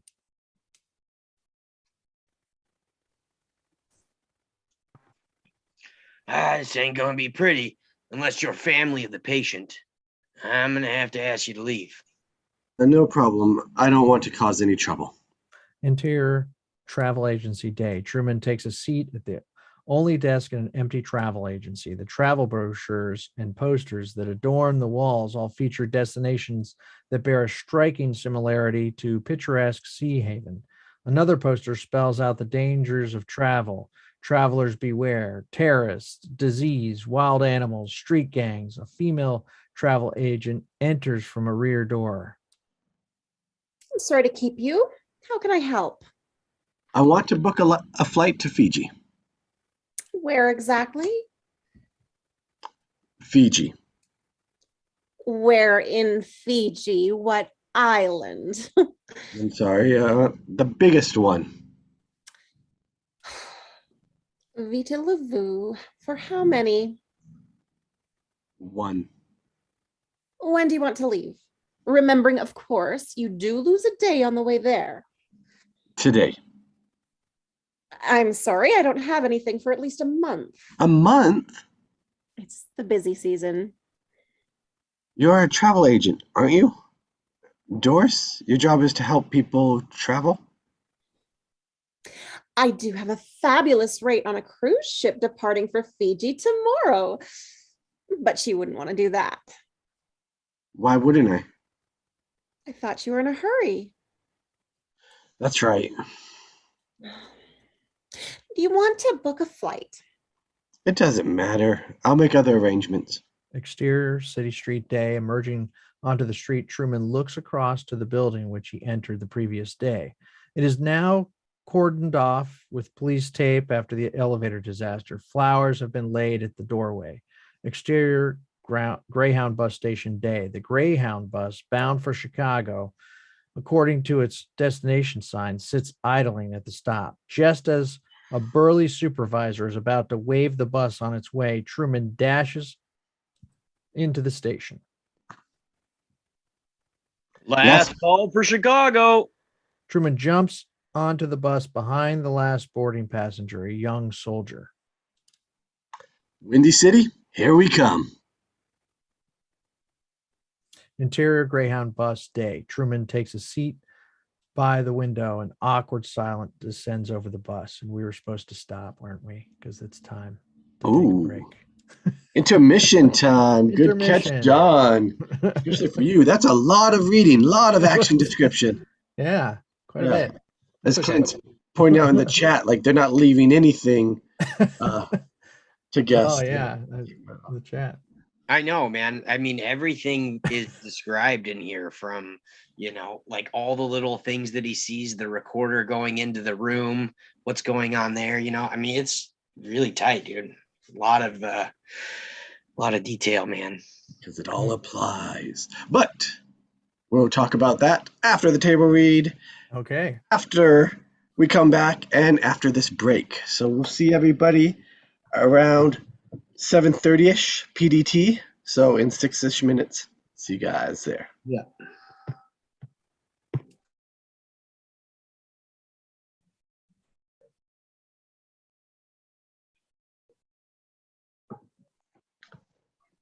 This intermission has been brought to you by Sea Haven Table Reads.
Less than 1 minute to go.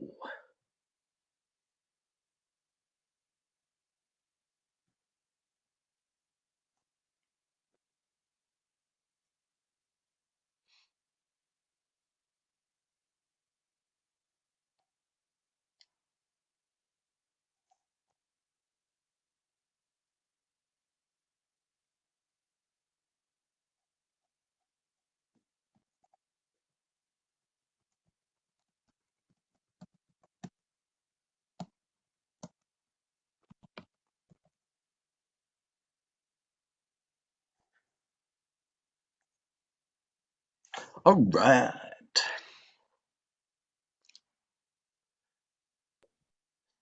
Here I am. She's here.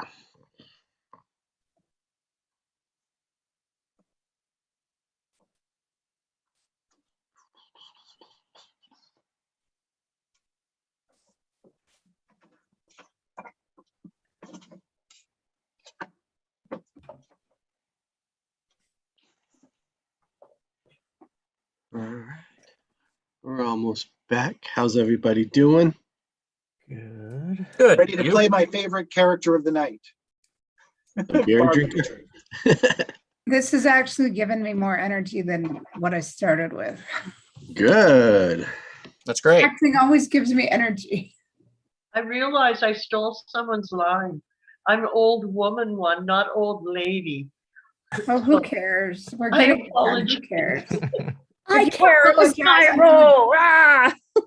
Oh, don't apologize. Like, it's exhausting to hear. I'm So sorry. ready to be an old woman.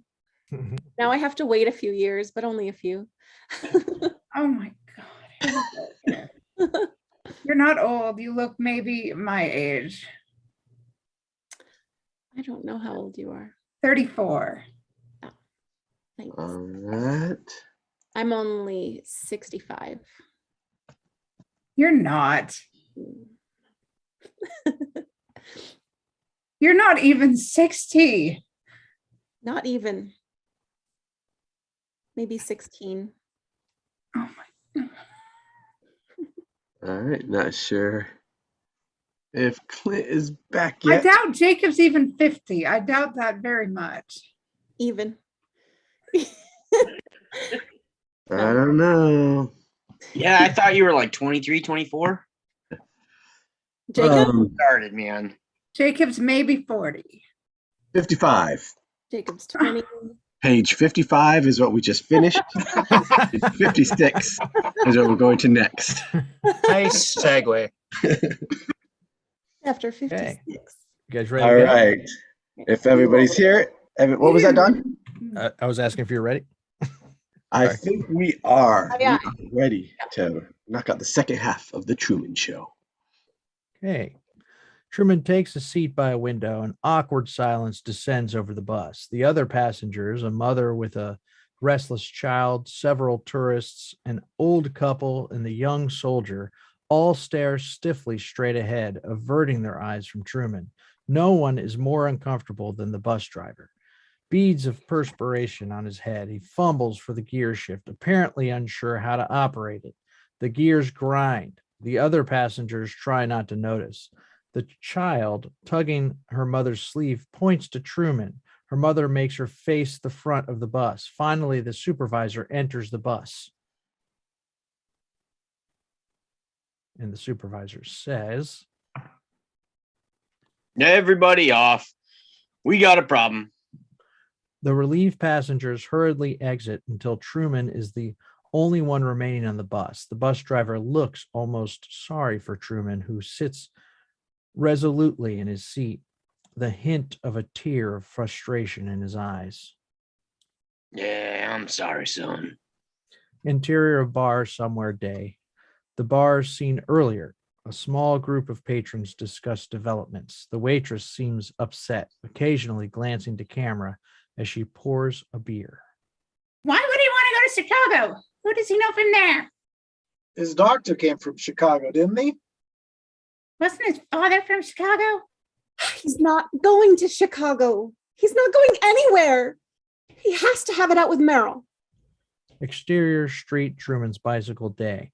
As Truman rides home on his bicycle, he stares wildly about him. The rearview mirror of his bicycle is suddenly cause for concern. So are the trees and street lamps lining the roadway. Exterior, Truman's backyard day. Truman, staring at the highway from the bottom of the garden, doesn't bother to look up as Merle, still wearing her nurse's uniform, approaches. You see that car way down there? I bet it's a Subaru station wagon. Merle looks idly over the fence at the approaching car. Finally, a Subaru station wagon motors by. Merle is unimpressed. Truman turns his back on the highway to continue his game. I predict the next 4 cars will be a white Honda Civic, a blue and white Dodge Dart with the front hubcap missing, a Volkswagen Beetle with a dented fender, and a motorcycle. Merle doesn't wish to participate in the game and makes for the house. Truman holds her arm, forcing her to watch. He turns to check his prediction. A convoy of cars approaches. There's the Honda, the Dodge. Here comes that dented Beetle. Merle's attention wavers. Truman tightens his grip. Look, Following the VW is a school bus. Where's the motorcycle? Truman is momentarily disappointed. don't you want to know how I did that? A motorcycle putters by. Merle turns and walks back to the house. He hurries after her. I invited Marlon and Rita for a barbecue Sunday. I thought I'd make a potato salad. Remind me. I won't be here Sunday. We need more charcoal. Are you listening to a word I'm saying? You're upset because you want to go to Fiji. Is that it? Truman is puzzled by her conciliatory tone. Okay, do it. Get it out of your system. Save for a few months and go. There. Happy now? I'm going to go take a shower. She turns away. Let's go now. What? Despite her protests, Truman drags Merle towards his car. I'm ready to go now. Why wait? Interior Truman's car day. Truman holds Merle's wrist to stop her exiting the car and accelerates out of the driveway in reverse without looking, almost running over Pluto the dog and Spencer with his garbage can. Truman starts circling a gazebo at the center of the roundabout faster and faster. Where shall we go?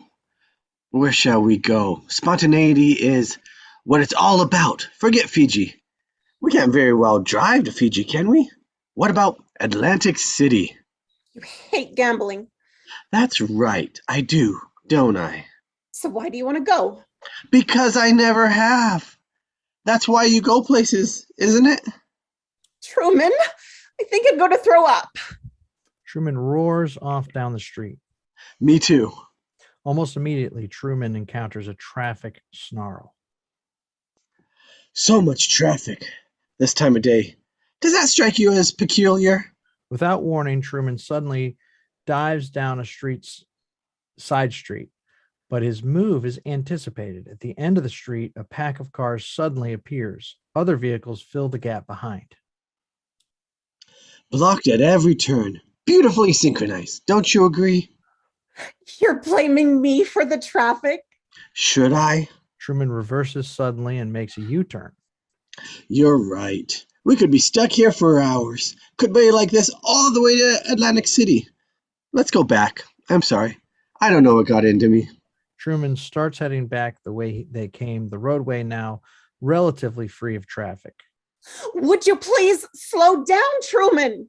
Truman floors the car. The car flies past their house. Truman, that was our house. I've changed my mind again. What's New Orleans like this time of year? Mardi Gras? Okay, let's just see where the road takes us. Let me out, Truman. You're not right in the head. You want to go destroy yourself? You do it on your own. I think I'd like a little company. As he speeds erratically, Truman glances at the streets on either side of the main road where he discovers a distinct lack of moving traffic. Look, Meryl, no cars. I don't run into traffic. The traffic follows me around. We're in a moving pack, don't you see? Interior, exterior, Truman's car, bridge, day. But Truman's clear path is short-lived. He is forced to slow once again behind a line of other cars at a bridge. It's hard to go places, isn't it? There's been an accident, Truman. There's no accident. It's just more stalling. Truman floors the car again and swerves into the oncoming lane. He roars along the bridge on the wrong side of the road. Near the end of the bridge, a distraught motorist dashes into the middle of the road, waving his arms. Truman slams on the brakes. Is there a doctor? A nurse? Truman, it's a child. I've got to help. You'll be fine. Truman roars on, almost bowling over the concerned motorist. Truman, I took the hypocrite oath. I bet you did. Truman roars past a sign that reads, "You are now leaving Sea Haven. Are you sure that's a good idea?" Back at the accident scene, the little boy, apparently uninjured, sits up. Interior, exterior car, day. They roar past an illuminated sign, "Forest fire warning, extreme danger." Truman, what about that sign? I'm sure they're just exaggerating. Suddenly, a 20-foot high wall of flame shoots across the roadway in front of them, as if someone flicked on a gas switch. What about that? Do you believe that? Truman experiences his first moment of doubt. He looks to the terrified Merrill, then closes his eyes tightly and accelerates through the firewall. He is startled to find that they have emerged on the other side, singed but unscathed. However, the open road in front of them now disturbs Truman for a different reason: its sheer lack of anything unusual. Signs along the road advertise motels and give directions to other destinations. I-6211, 2 miles, motel, no-tell, motel, pool, color TV. Merle also now appears to be resigned to the journey. So what do we do for money when we get to New Orleans? I've got my Sea Haven bank card. So we just eat into our savings? Is that the idea? I'd better call your mother when we get there. She'll be worried sick. I don't know how she's going to take this. Truman appears very unsure of himself. Exterior roadway, day. However, there is still a barrier between Truman and Bourbon Street. The highway leading to a Cloverleaf Freeway junction in the distance is completely blocked off by Sea Haven police cars. No way past. Nuclear silos in the distance spew out in an ominous puff of smoke. A sign reads, "Sea Haven Island Nuclear Power Station. Clean, safe, economical. More power to you." Truman is forced to slow at the police barricade. Now what? Leak at the plant. They had to shut her down. Is there any way around? The whole area is being evacuated. Well, thank you for your help. Hey, you're welcome, Truman. Truman's eyes widen at the mention of his name from an apparent stranger. As the officer turns, Truman bolts from the car, leaving Merrill in the passenger seat. Truman, come back! Truman flees into the forest. Interior, a living room somewhere, day. The two old ladies have observed before are almost overcome with tension. One old lady reaches out for her companion's hand. Exterior forest near Sea Haven Nuclear Power Plant, day. Truman bursts past the alien-looking hazardous water workers in their protective suits carrying detection instruments. The workers give chase in their cumbersome suits, trying to cut off his path. Nearing the edge of the forest, Truman hears the sound of hammers and saws, but before he has time to see the source of the sound, he is tackled to the ground. As Sea Haven police officers drag him away, one of the waste workers walks the remaining few yards, pushing aside a wall of tropical foliage. We now see Truman was prevented from seeing. A Polynesian island is under construction by dozens of riggers, painters, and set decorators. Large cranes are lifting palm trees into place. A fake volcano is being tested in the distance, and rehearsals for a firewalking ceremony are underway, complete with hot coals, drummers, and firewalkers in native dress. The wings and fuselage of an airliner are being constructed on a hydraulic gimbal. Leading into one side of the airliner is a covered walkway, emblazoned with the sign Sea Haven Island departures. Emerging from the opposite side of the airliner is an old-fashioned airline stairway with the sign Welcome to Fiji. At the foot of the steps, two women in Fijian dress are being shown the correct way to present a floral lei. Oh, did he see us? Negative. Interior Truman's house kitchen night. Merle shows two Sea Haven police officers out the back door. Thank you. Policeman. Policeman 1 says, Hey, you're lucky he's not glowing, ma'am. Next time we'll have to charge him. Merle joins Truman at the kitchen table. Truman applauds ironically. Let me get you some help, Truman. You're not well. Why do you want to have a child with me? You can't stand me. That's not true. Merle picks up a package and holds it to camera. Why don't I make you some of this new mocha cocoa drink? All natural. Cocoa beans from the upper slopes of Mount Nicaragua. No artificial sweeteners. What the hell are you talking about? I've tasted other cocos. This is the best. Truman rises from the table and backs her around the room. What the hell does that have to do with anything? Tell me what's happening. You're having a nervous breakdown. That's what's happening. You're part of this, aren't you? Merle grabs the chef's mate from the counter to protect herself. She points the potato peeler at him. Truman, you're scaring me. Truman looks into her eyes and, with surprising swiftness, grabs her wrist and disarms her. No, you're scaring me, Meryl. Truman grabs Meryl and turns the chef's mate on her. He stares widely about him. Stop this now. I'll do it. I swear. Do something! Upon hearing her remark, Truman's eyes widen, sensing that she too is addressing a third person. He jerks her head around to read her face. Who are you talking to? You. You're the one talking to walls. No, you said do something. Who are you talking to? Tell me. Truman, stop it! Suddenly, the front door chimes. Right on time. Cops must be telepathic. Truman grabs his peeler and marches Merle down the hallway to the front door. The doorbell chimes a second and third time more insistently. Stay where you are. Truman, it's me, Marlin. I need to talk to you. Truman flinches. He was so convinced it would be the police. He takes a step back against the hallway wall. Before he can decide what to do, Marlin has opened the unlocked front door to be confronted with the sight of Truman holding the peeler to Meryl's throat.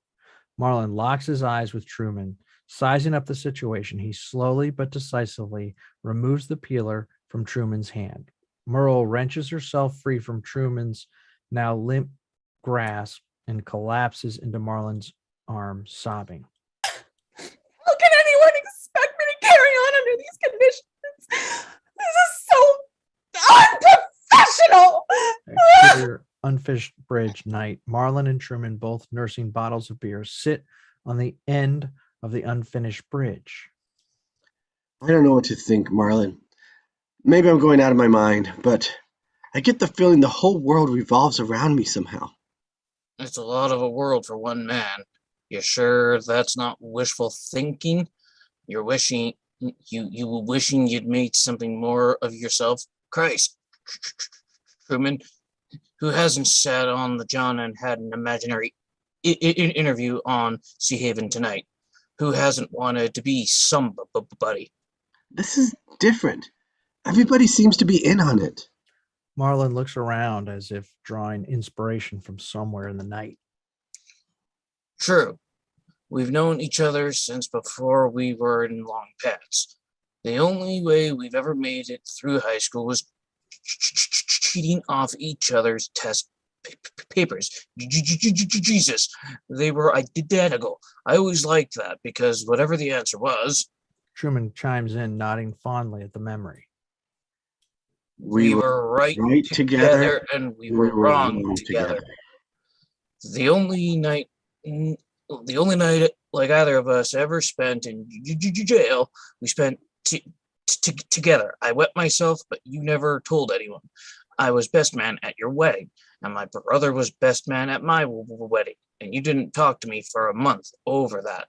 And I didn't blame you because you've been more of a brother to me than he's ever been.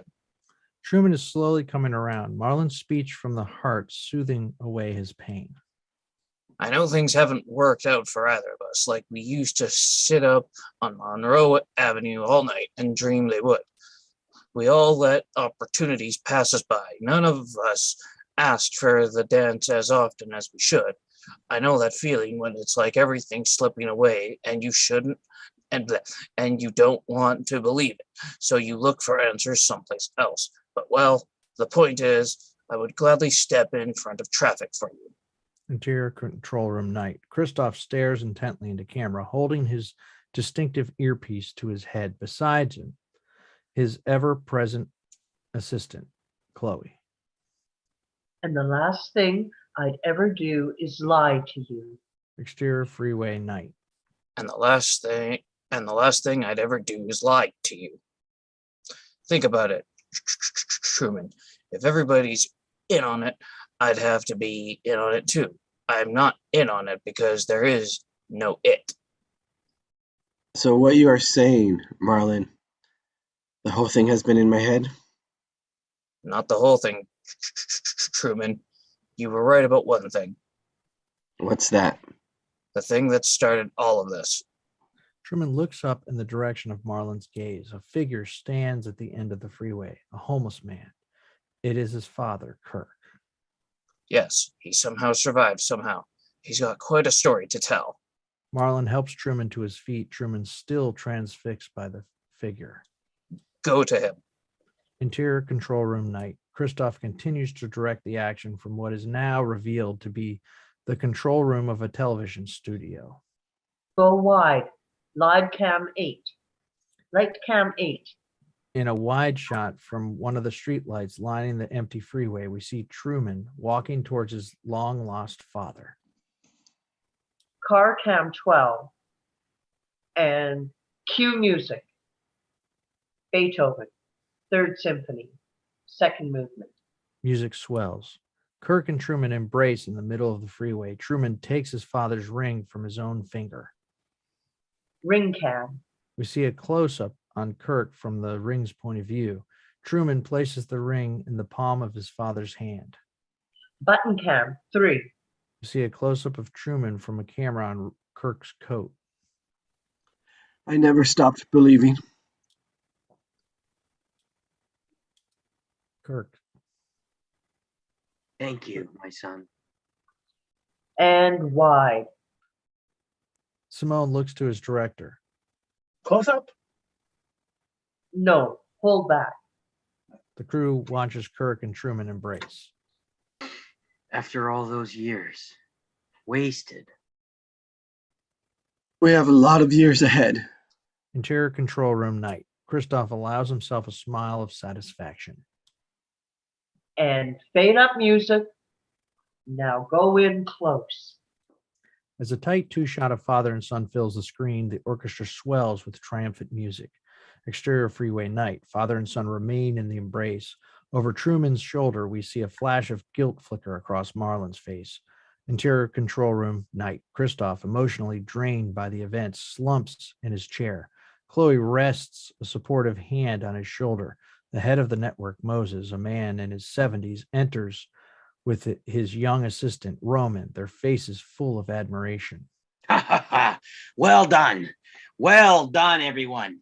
Interior, a bedroom somewhere night. A young woman reclines on a bed, her back against the wall. Propped up on her knees is a book. However, she's not reading, but staring straight into camera. A look of profound sadness on her face. It is Sylvia. From her point of view, we see a portable television set on a table at the foot of the bed.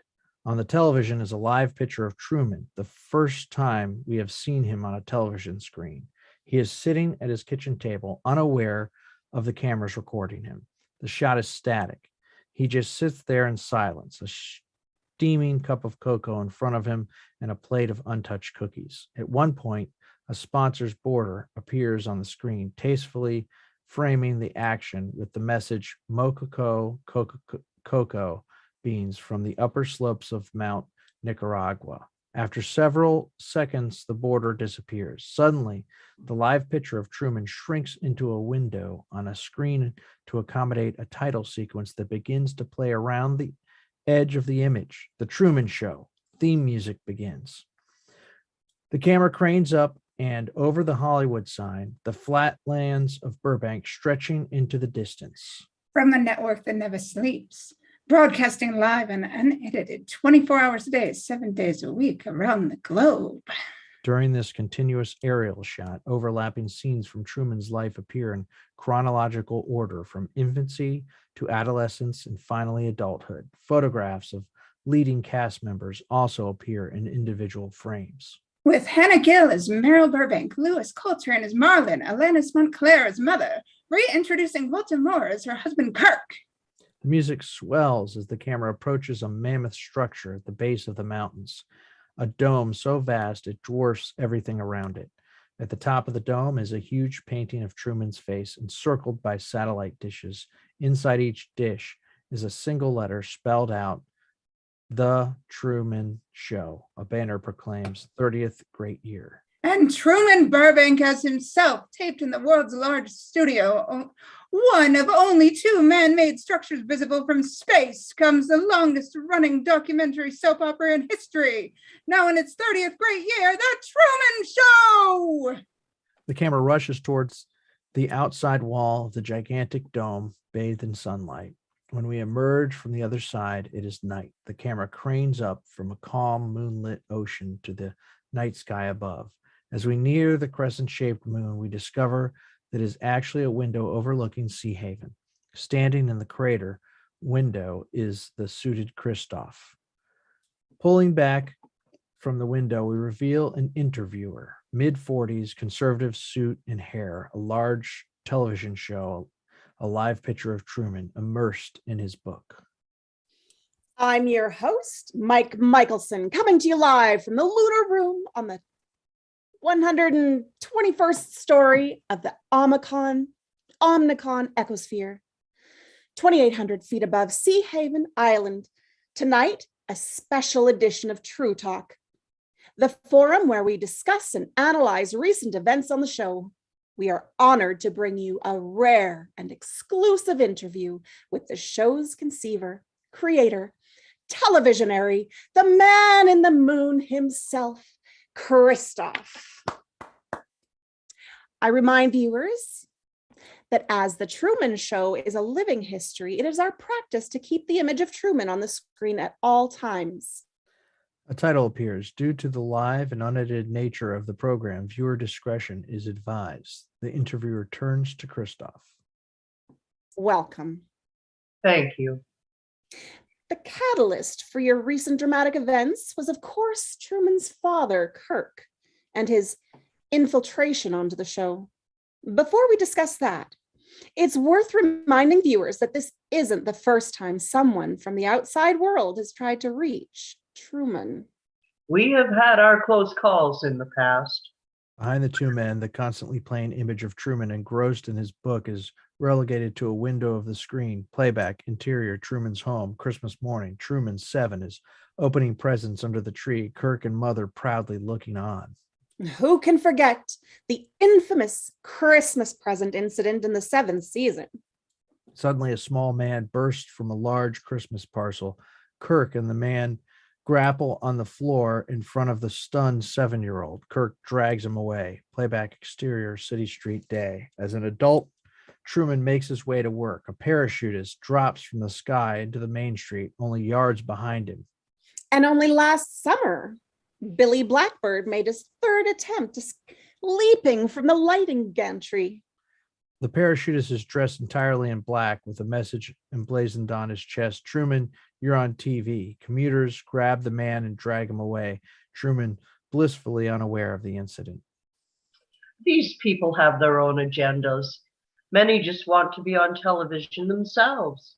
Playback, exterior, City Street day. The encounter between Truman and the homeless Kirk is replayed up to the point where Kirk is bundled onto the bus. Of course, there hasn't been anything compared with this. The first attempt an intruder has been a former cast member. A dead one at that.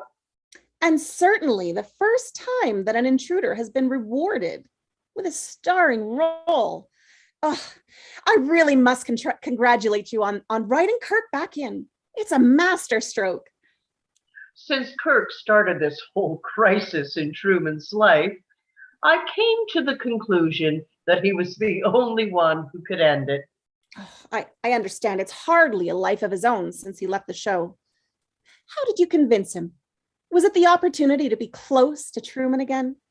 That and a fat new contract. How do you intend to explain his 22-year absence? Amnesia. Of course. The interviewer consults his note. Let's talk ratings. Truman has always enjoyed top 10 status, but the huge surge over the last few days, how do you hope to sustain that audience now that Truman appears to have reconciled himself? As you know, ratings have never been our primary goal.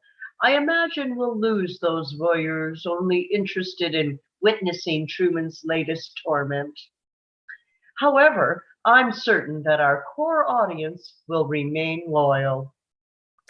But recent events have been so dramatic. It does raise the perennial question: what keeps us watching this one man 24 hours a day, eating, sleeping, working, sitting for hours in contemplation? It has to be the reality. During this segment, we cut to a cross-section of viewers: the waitress and barman in the bar, the two old women on their sofa, the two security guards, and the man in the bath listening to Christoph's theories on their viewing habits. We've become tired of watching actors give up us phony emotions, bored with pyrotechnics and special effects. While the world he inhabits is counterfeit, there's nothing fake about Truman himself. No scripts, no cue cards. It's not always Shakespeare, but it's genuine. That's how he can support an entire channel. A window into the human condition?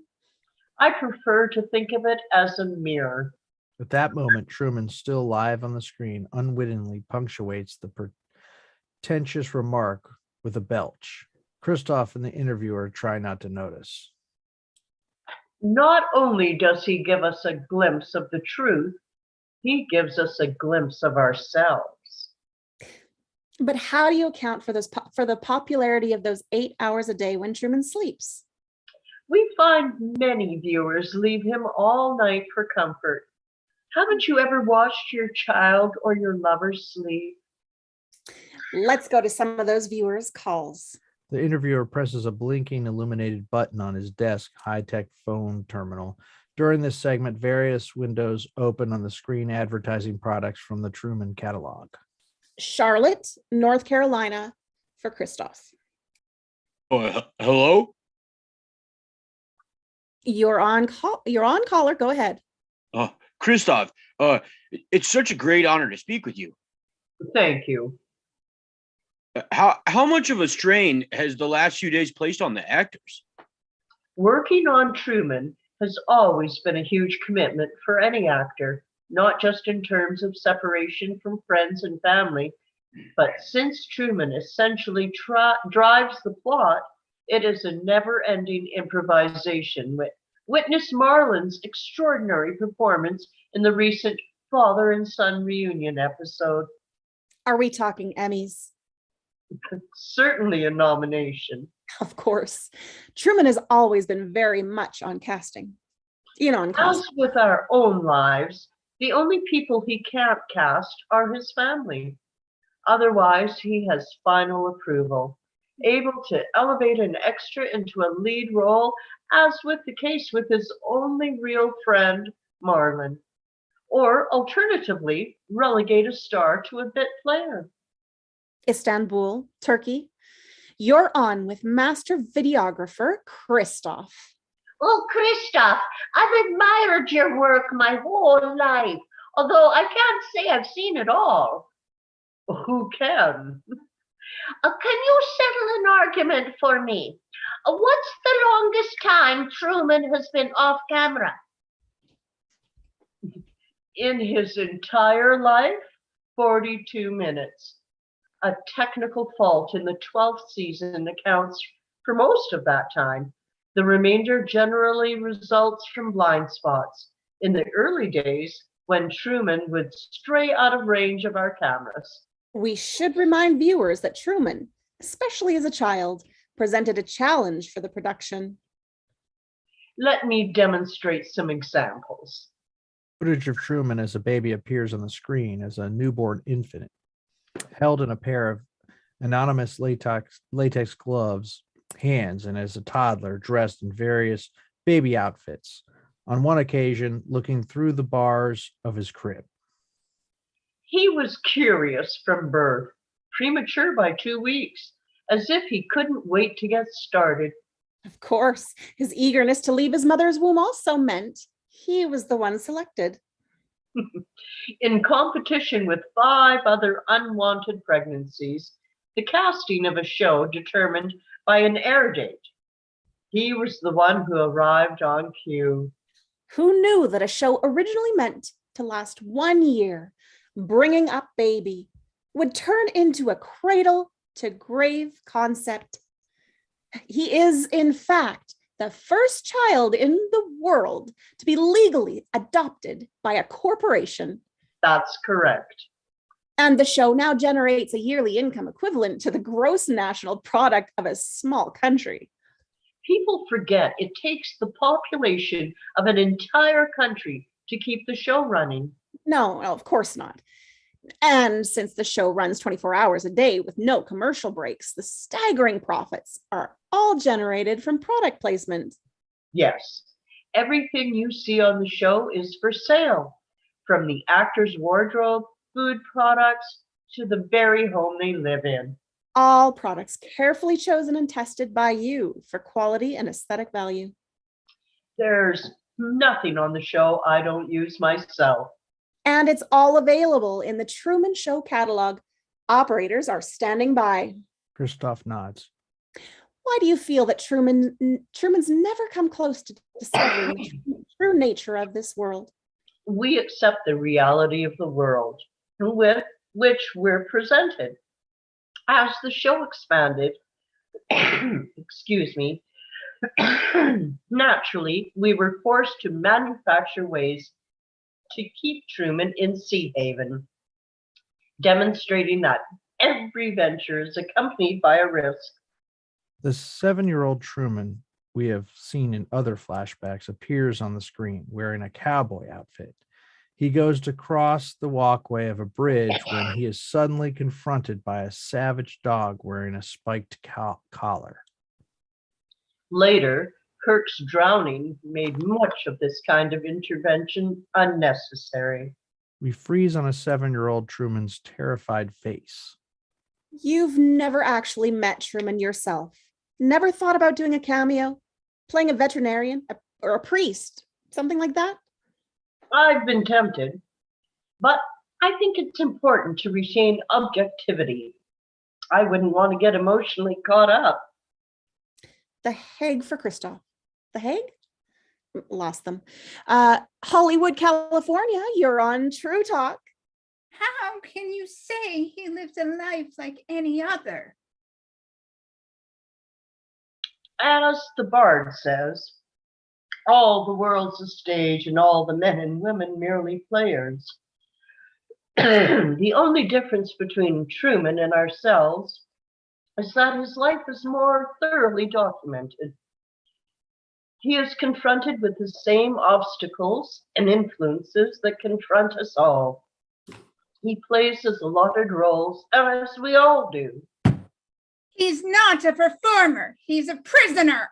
The interviewer goes to cut off the call, but Christoph stops him. And can you tell me, caller, that you're not a player on the stage of life, playing out your allotted role? He can leave at any time. If his was more than just a vague ambition, if he were absolutely determined to discover the truth, there's no way we could prevent him. I think what really distresses you, caller, is that ultimately Truman prefers the comfort of his cell, as you call it. No, you're wrong. He'll prove you wrong. He can still do it. The interviewer hangs up on the caller. Interior of a bedroom somewhere night. In a darkly lit room, we see Sylvia. It is she who is the confrontational caller, phone still in her hand. We've learned about life as Truman has, and despite the complaints of a minority, it's been an overwhelmingly positive experience for Truman and for the viewing public. Let's take another caller. London, England, you're on True Talk. Hello, Christoph. Congratulations on the way you handled Truman's sex life. Classical music, the soft lightning on it. But the recent violence caused a problem for the show sponsors. The sponsors know the risks going in, although we do try to maintain standards, a level of decorum. For instance, I've never put a camera in the toilet. Still in silhouette, Sylvia turns down the volume on the television, focusing on the window on the screen that displays Truman. She comes close to the screen, catching his melancholy, saddened by his regression. Interior Truman's basement, morning. Truman breathes in the scent of Sylvia's sweater one last time before reluctantly replacing it in the trunk, together with his book, To the Ends of the Earth, The Age of Exploration. For a final time, he regards his unfinished picture of Sylvia inside, 2 holes where the eyes should be. As he does so, he finds 2 lost paper cuttings, a pair of eyes on the basement floor. He tries them. Ironically, they fit. The picture completed. He closes the trunk anyway. With a sense of finality, he fastens the lock. Interior control room night. The giant on-air monitor in the control room plays a close-up shot of Truman sleeping. Christoph comes close to the monitor and almost touches the screen. As he does so, Truman twitches in his sleep. Interior bathroom, morning. Truman wipes the mist from the mirror of the bathroom cabinet and stares into it in a way he has never done before. Interior control room, morning. Close up on the giant on-air monitor in the control room. It displays a wide shot of Truman staring into the bathroom mirror. We slowly pull back to reveal Simone and the other video operators sitting at the mixing desk, arranged in tiers reminiscent of an auditorium or NASA's mission control. Each mixing desk contains a dozen or so built-in monitors and is designed with a location such as Truman's house, interior, Truman's office, cubicle, Tyrone's deli.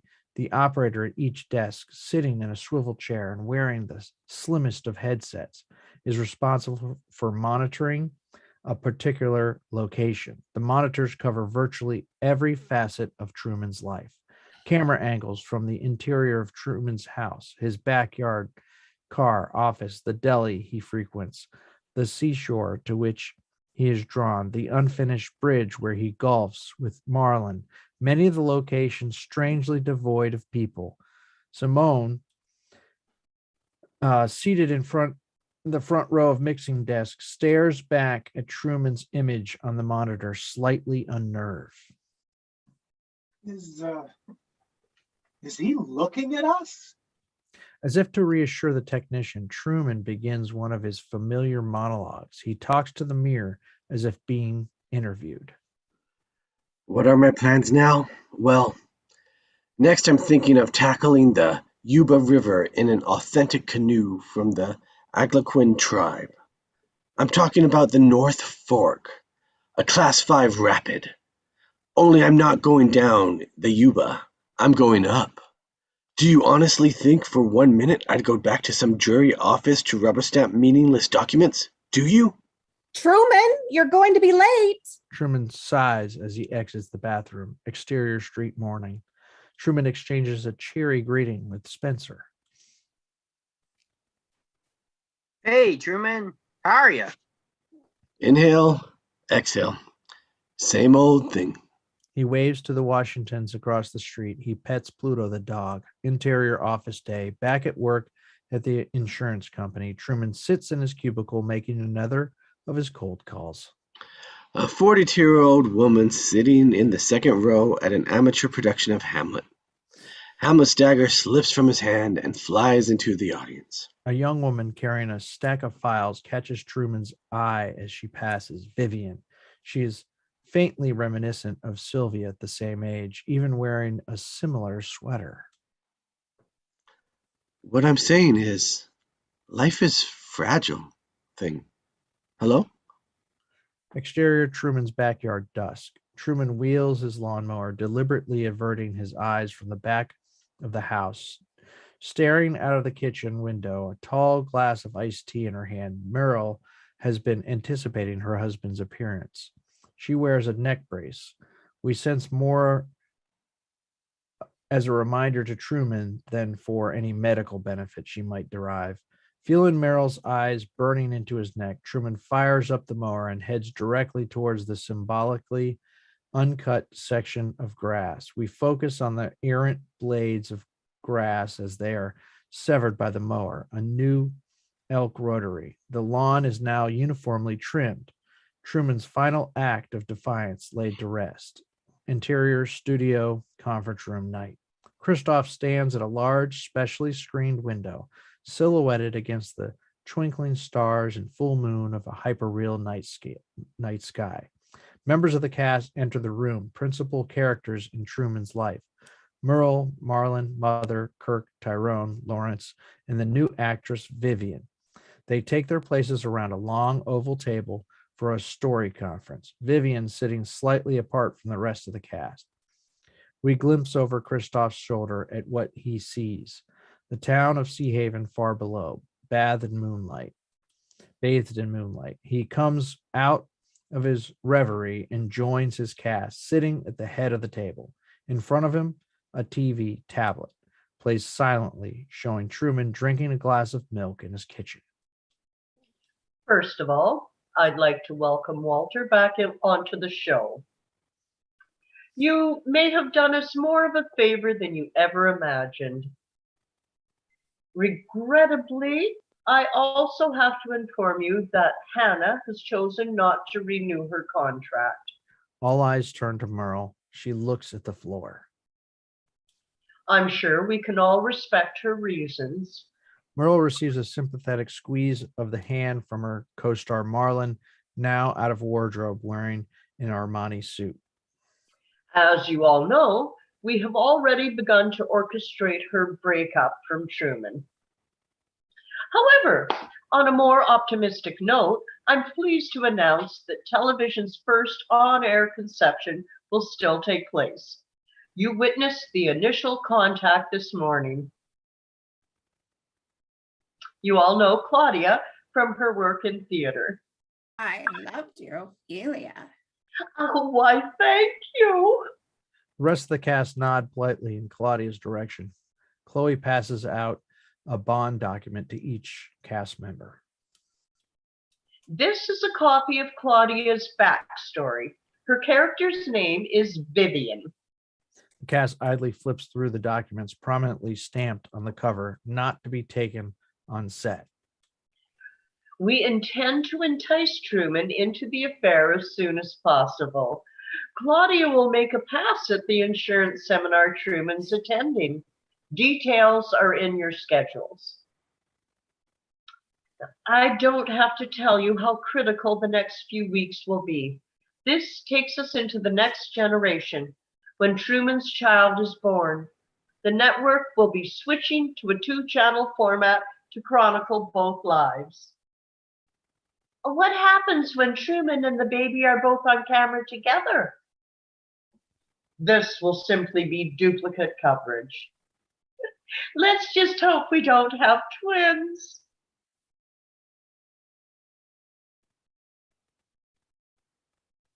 When Truman dies, do we go back to the single channel? The cast turn in his direction. Christoph shoots him a disapproving look. Interior Truman's basement night. Truman sleeps on a cot bed in his basement, more cluttered than usual. a virtual bomb site. Dozens of cardboard boxes stacked everywhere. Although he is covered in bedding, his sock-clad feet stick out of the bed covers. The outline of his body is still clearly visible. He snores quietly.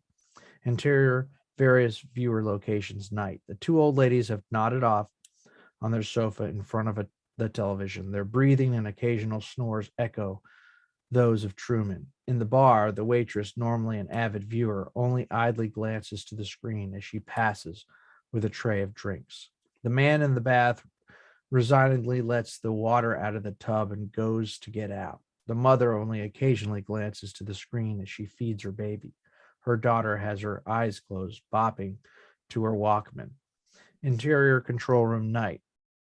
Simeon sits at his desk, his control desk, directing the night shift. He pays scant attention to the big screen, giving him his instructions in a lethargic, metromonic manner. Ready to go to 2. An operator eating a slice of pizza presses one of the illuminated buttons on the panel, and the camera angle changes to a close shot of Truman's covered head. The camera stays on the blanketed head for a long moment. And back to the medium. Another button is pressed and the angle changed. A trace of frustration is evident in the control room. Recording a sleeping subject is unrewarding enough without also having to contend with Truman's recently acquired camera shyness. And wide. What a loser. Who cares? Makes life easier for us. He is what he is. At the far end of the control room, one of the large double doors opens and Christoph enters, dressed in a smoking jacket. Let's call him Simon, and the operators subtly straighten in their chairs. Christoph pretends not to notice. He is staring intently at the on-air monitor. Why is he in the basement? He moved down there after Meryl packed up and left. Why wasn't I told? Any unpredictable behavior has to be reported. Is that the best shot we can get? What's to see? What's on the clock cam? The operator punches up the camera. Hidden inside a broken cuckoo clock, a box obscures the view. Yeah, there's an obstruction. Christoph watches Truman, a trace of concern in his eyes. Chloe enters. What's happened down there? He was tidying up his garage. No, I was going to call you, but halfway through, he gave up and fell asleep. Apparently satisfied, Christoph turns to an operator. I want to check the setups for tomorrow's insurance convention.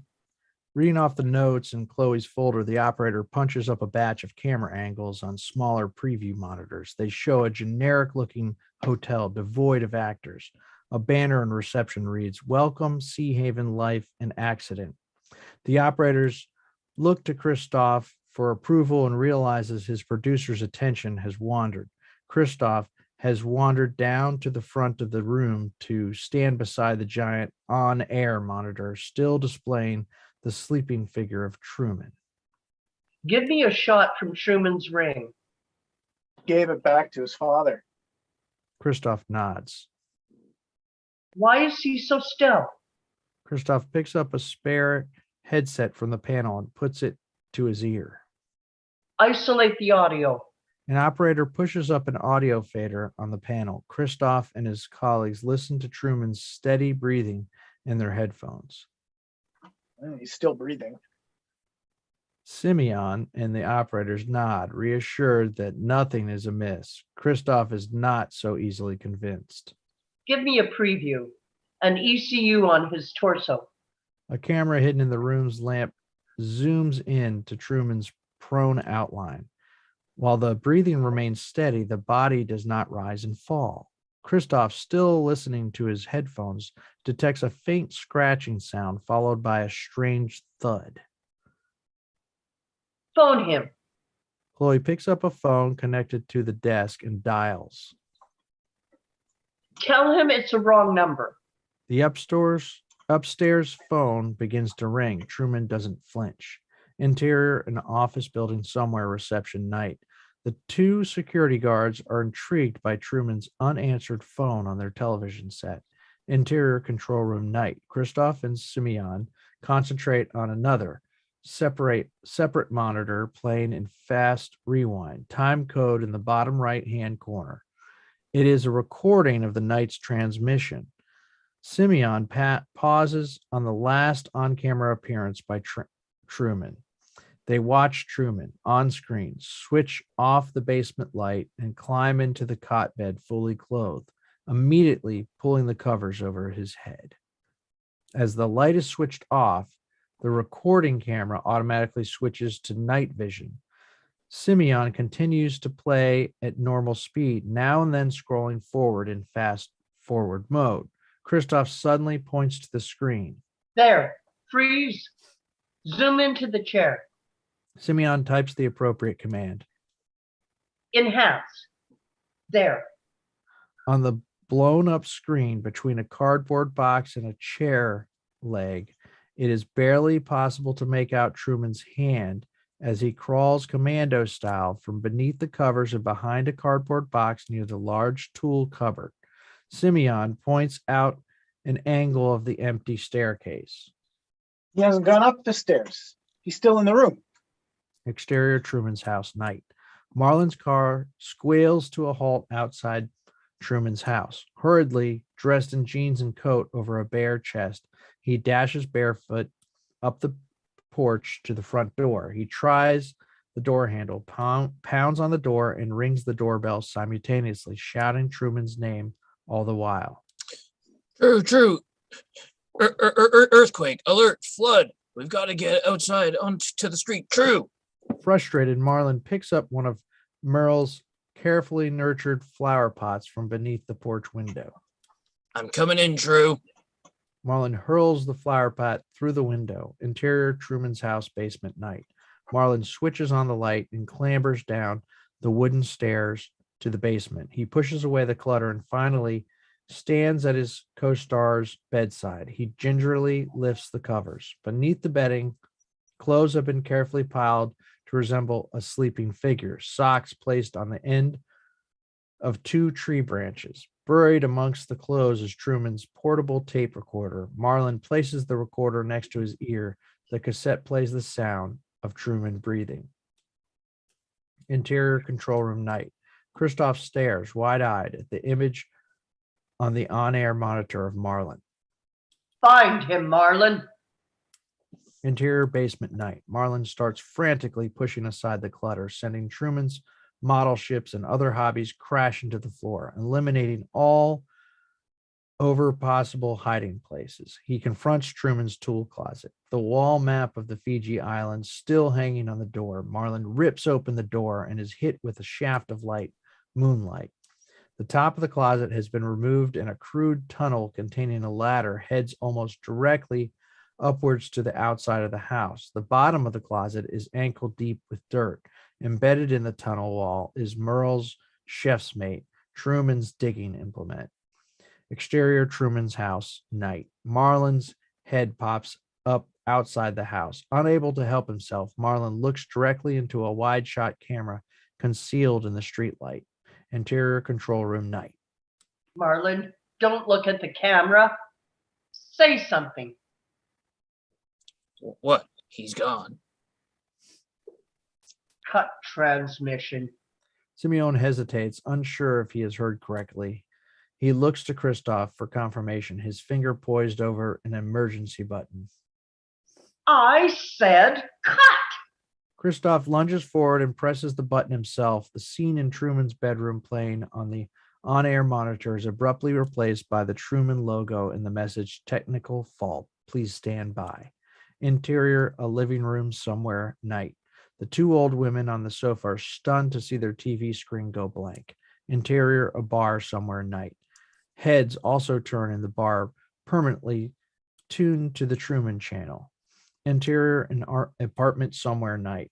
The other loyal viewer, transfixed by the test card, is Sylvia, alone in her darkened apartment.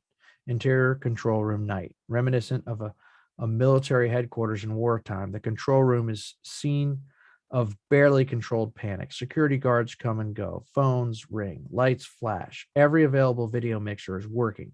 The monitors, the eyes of the searchers are systematically scrutinized for any sign of Truman.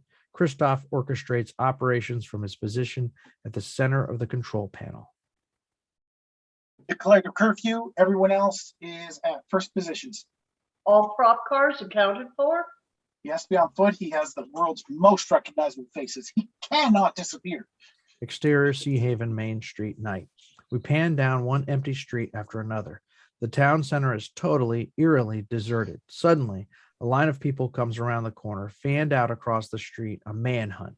People of every description, shoulder to shoulder, marching down the otherwise empty streets the way a search is conducted at a crime scene.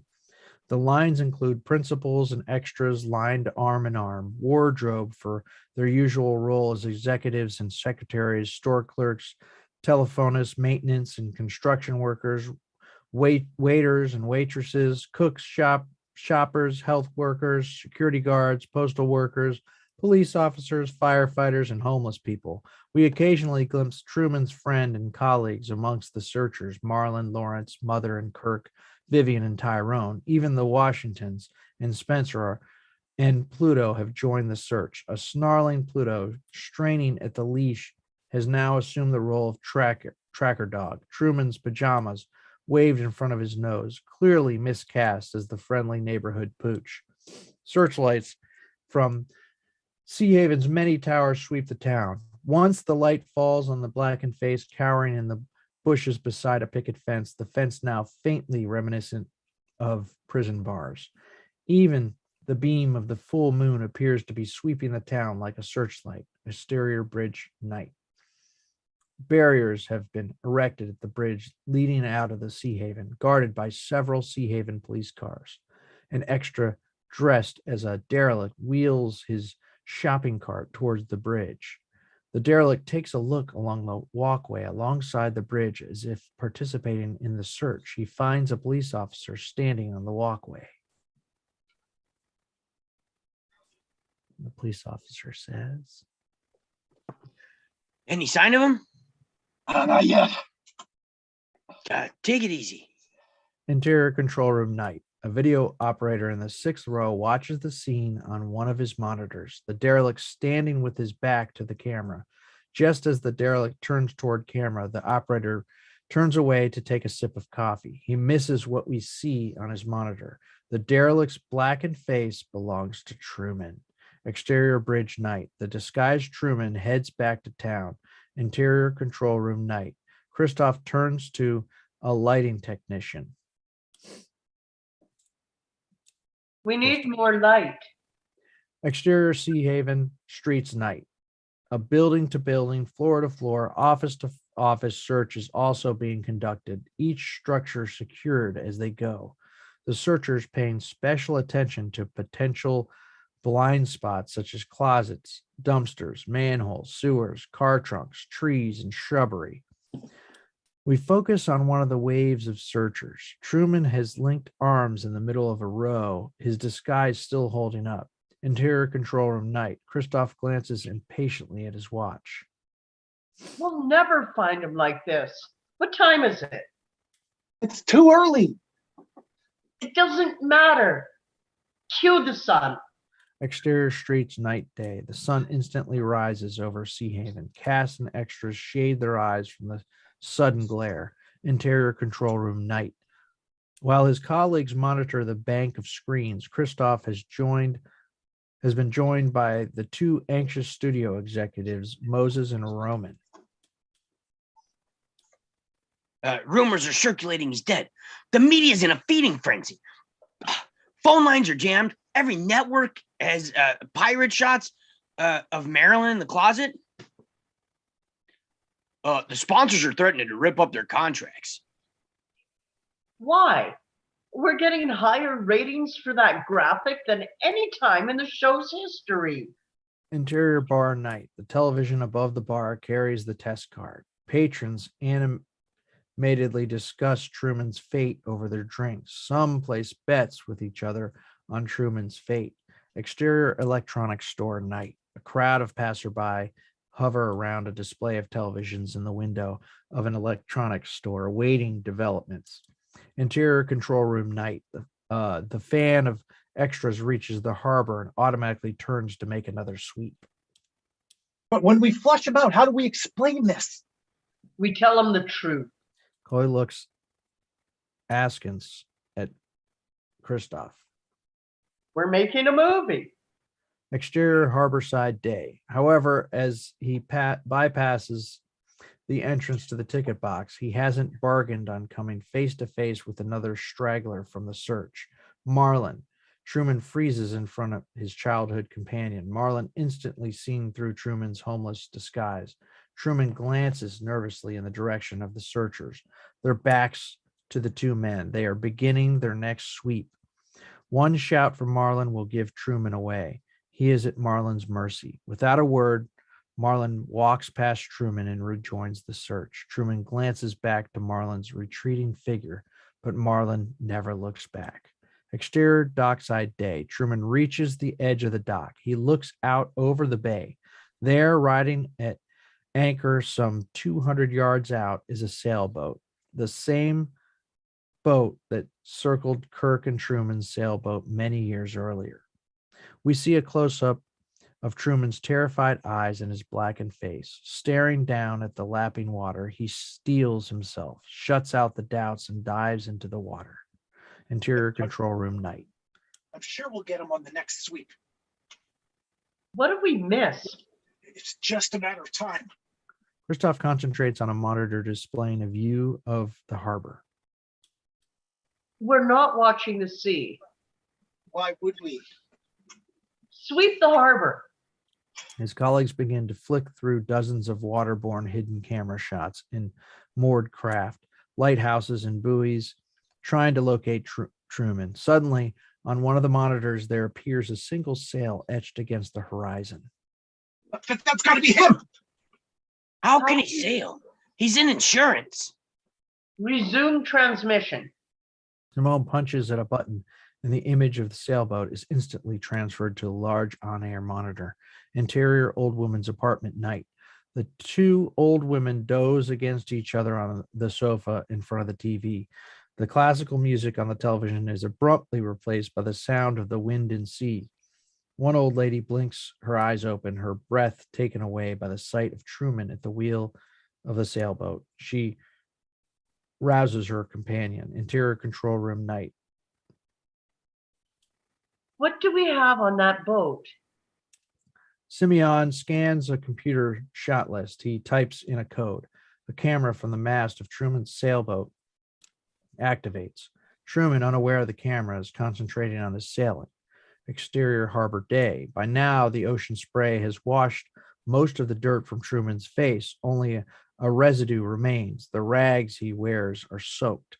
As he steers, he occasionally refers to a how to sail book from his coat pocket. Interior, a bathroom somewhere, night. The man in the bath we have seen earlier continues to watch from his tub.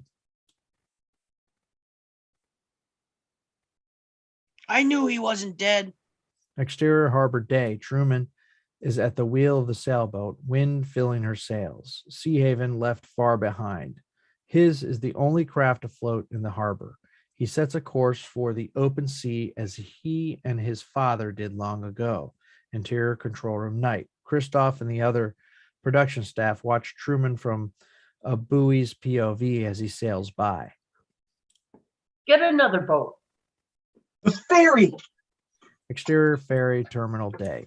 A production assistant runs down the dock towards the ferry captain and his crew. Hey, get that boat out there.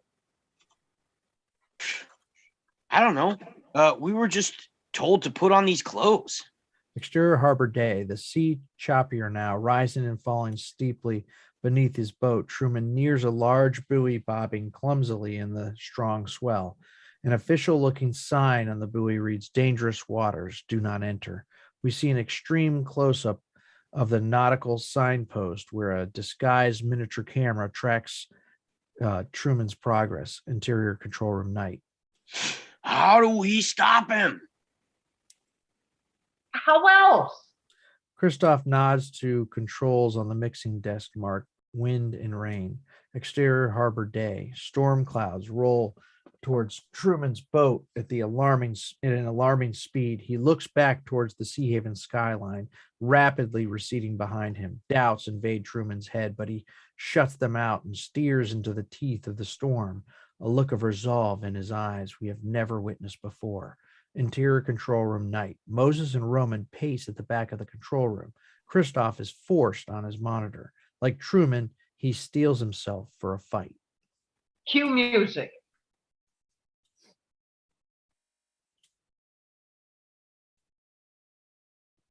Simeon. Cue music. Storm music. What? Wagner.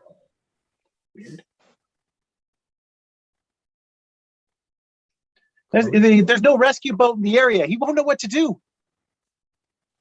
For Christ's sake, for God's sake, Christ. The whole world is watching. We can't let him die in front of a live audience. He was born in front of a live audience. Don't worry. He's not willing to risk his life. His doubts will turn him back. Simeon reluctantly winds the controls for wave, wind, and rain towards their maximum setting. Kill the lights. Exterior harbor day. Darkness suddenly descends. High winds and horizontal driving rain buffet the boat. Truman fights the tiller.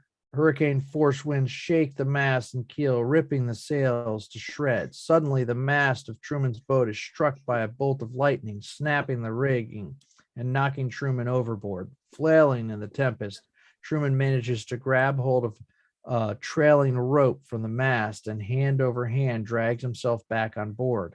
Truman takes the rope and lashes himself to the wheel.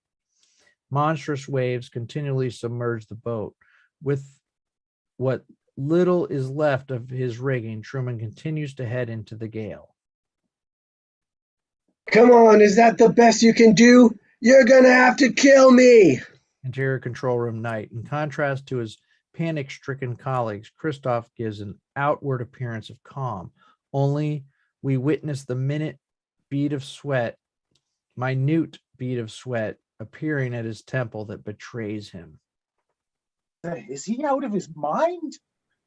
On behalf of the studio, I demand you cease this transmission. Keep running. That's not for you to say. I take full responsibility. I'm telling you for the last time. How close is he? Very close. Capsize him. Tip him over. For God's sake, Christoph. You can't. He's tied himself to the boat. He'll drown. Oh, he doesn't care. Do it. All eyes turn to Christoph's direction. None of the operators is willing to touch the controls. Christoph reaches to the panel and does it himself, turning the wave controls to their maximum settings. Exterior ocean day. A series of giant breakers march in formation across the sea, arising from an unseen source. Exterior ocean day. The waves break across Truman's vessel. Truman appears to be losing his fight against the storm, each successive wave taking its roll on his body, sapping his strength. His bindings the only thing keeping him upright.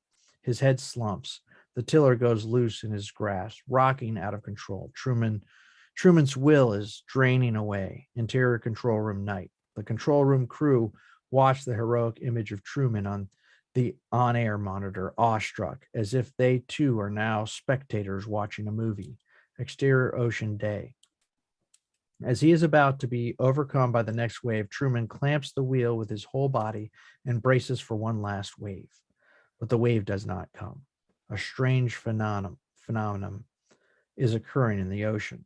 A distinct division has appeared in the ocean swell. Between the large rolling waves lies a corridor of calmer water, several hundred yards wide, a curious escape lane. The wind and the rain are also subsiding, the darkness lifting. A mist clings to the surface of the water. Truman steers his sailboat down the eerie corridor. Several large, dark shapes emerge on the horizon. Land? Islands? The shapes containing some enormous mechanism, including a huge wheel, only half exposed above the water level, appear to be the source of the particular wave formations. Truman continues to steer his wrecked sailboat toward the infinitely receding horizon. All is calm until we see the bow of the boat suddenly strike a huge blue wall, knocking Truman off his feet. Truman recovers and clambers across the deck to the bow of the boat. Looming above him out of the sea is a cyclorama of colossal dimensions. The sky he has been sailing towards is nothing but a painted backdrop. Truman looks upward, straining his eyes to see the top of the sky, but it curves away at a steep angle beyond his sight.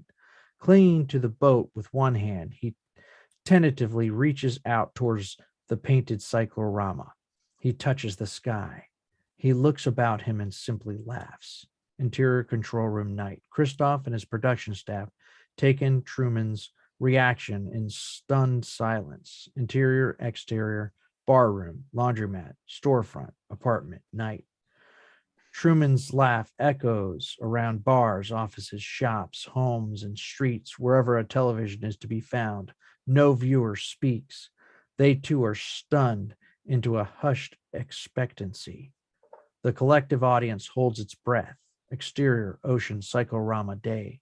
As the boat drifts alongside the seemingly never-ending curve of the cyclorama, Truman's attention is drawn to an outline in the otherwise flawless backdrop.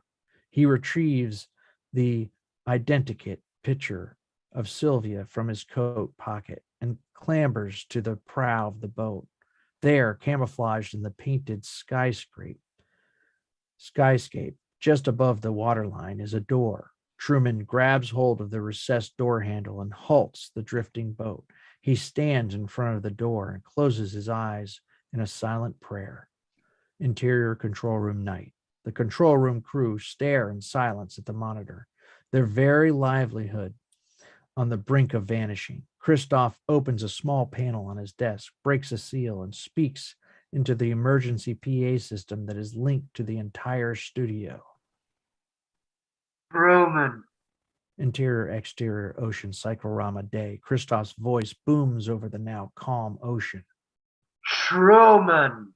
Truman drops the handle as if his hand has been burned. He looks all about him. You can speak. I can hear you. Truman takes a moment to overcome his fear and astonishment. Who are you? I'm the creator. Truman looks up to the heavens. The creator of what? A show that gives hope and joy and inspiration to millions.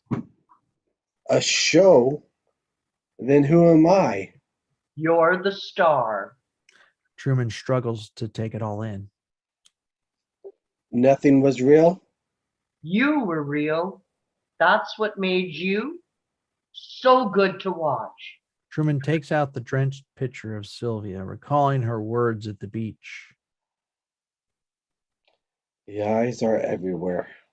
Interior control room night. Christoph picks up a slim, flat monitor. He swivels in his chair and gazes intently at the image of Truman he now holds in his hands. Listen to me, Truman. On the screen, Truman again reaches for the door handle. Exterior, cyclorama, day. We focus on Truman's hand. Christoph's voice echoes across the water. You can't leave it if you want. You can leave it if you want. I won't try to stop you. But you won't survive out there. You don't know what to do, where to go. A wave of doubt washes over Truman's face. I have a map. Truman, I've watched you your whole life. I saw you take your first step, your first word, your first kiss. I know you better than you know yourself. You're not going to walk out that door. You never had a camera in my head. Interior, exterior, various locations, night. The viewers stare into camera in fascination.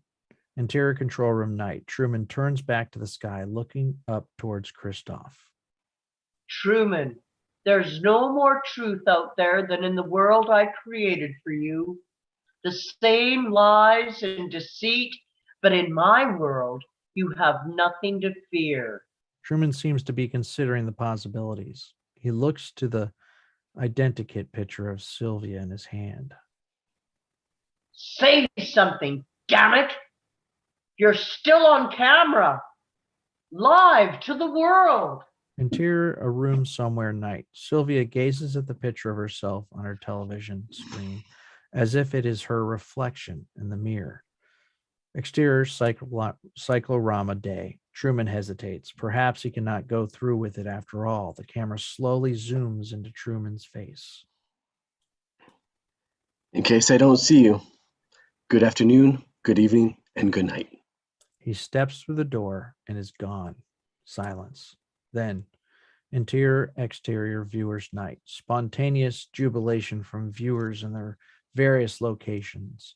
Bars, homes, and office. We follow the figure of Sylvia running through the streets. Some of the viewers outside an electronics store glimpse her as she runs by. Interior control room, night. Even the cynical Simeon jumps out of his seat.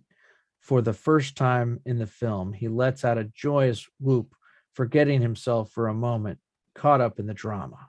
Yes! Yes! Self-conscious, he takes his seat again almost immediately. His colleagues are transfixed by the live on-air monitor continuing to play its only available shot, the open door in the sky. Gradually, the attention of those in the control room shifts from the monitor to Kristoff. He sits slumped, staring at the open door in the sky. Eventually, Moses looks to Simeon. Moses nods to the on-air button. Simeon presses the button, and the movie screen, goes to static. Montage end titles. Highlights from Truman, total record of a human life begin to play. Fade out.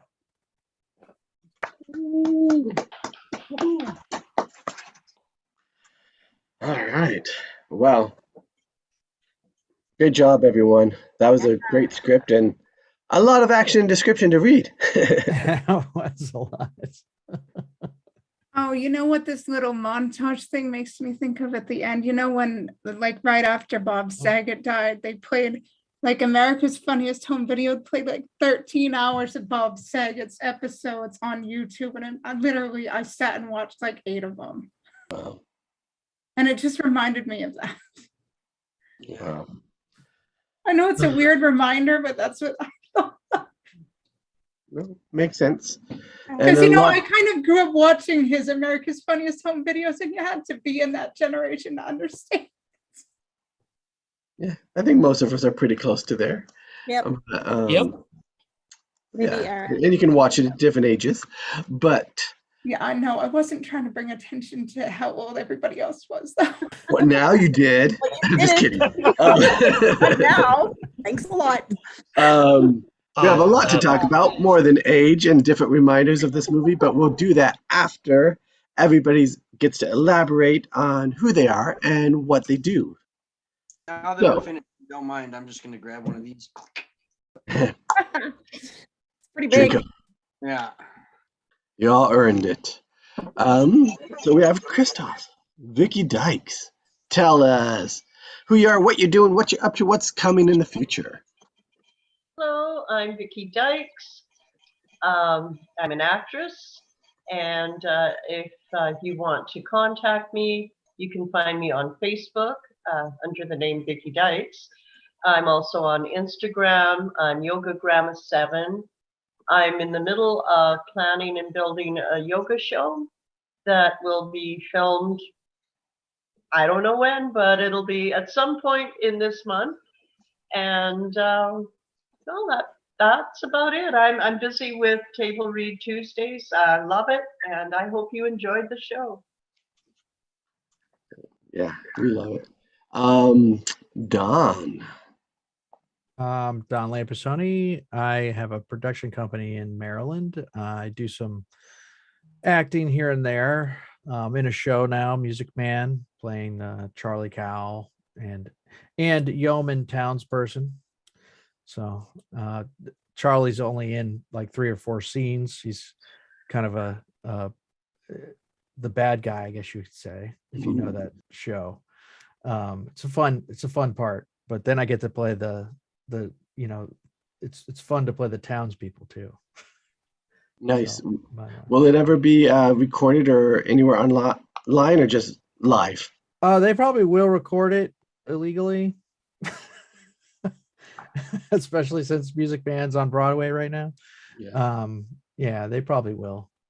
But yeah, sometimes I'll cut out the parts that I did and put them on my acting page, from past experience. And where is that acting page if anybody wants to go and find it? Actually, it's not. You'd have to go to my website and then find it on there. It's not very easy to find because it's like on it's like one of them long backstage URLs that I never can remember. But my name is pretty easy to remember. So it's donlampasone.com, and then you can find it in there when you say about me. Okay, about me on your website. The mix of their stuff. Yeah. Sweet. Thanks. And now, PorcupineProductions.ca, Jason Steele. Transformer. Transformer. Yeah, quick changes in a couple of spots there. Had to figure out what kind of a costume can I do that I can change one line after the other. I don't know how successful it was, but it was fun. Yeah, and there, put my website on there, porcupineproductions.ca or porcupinefilmproductions.com, either one.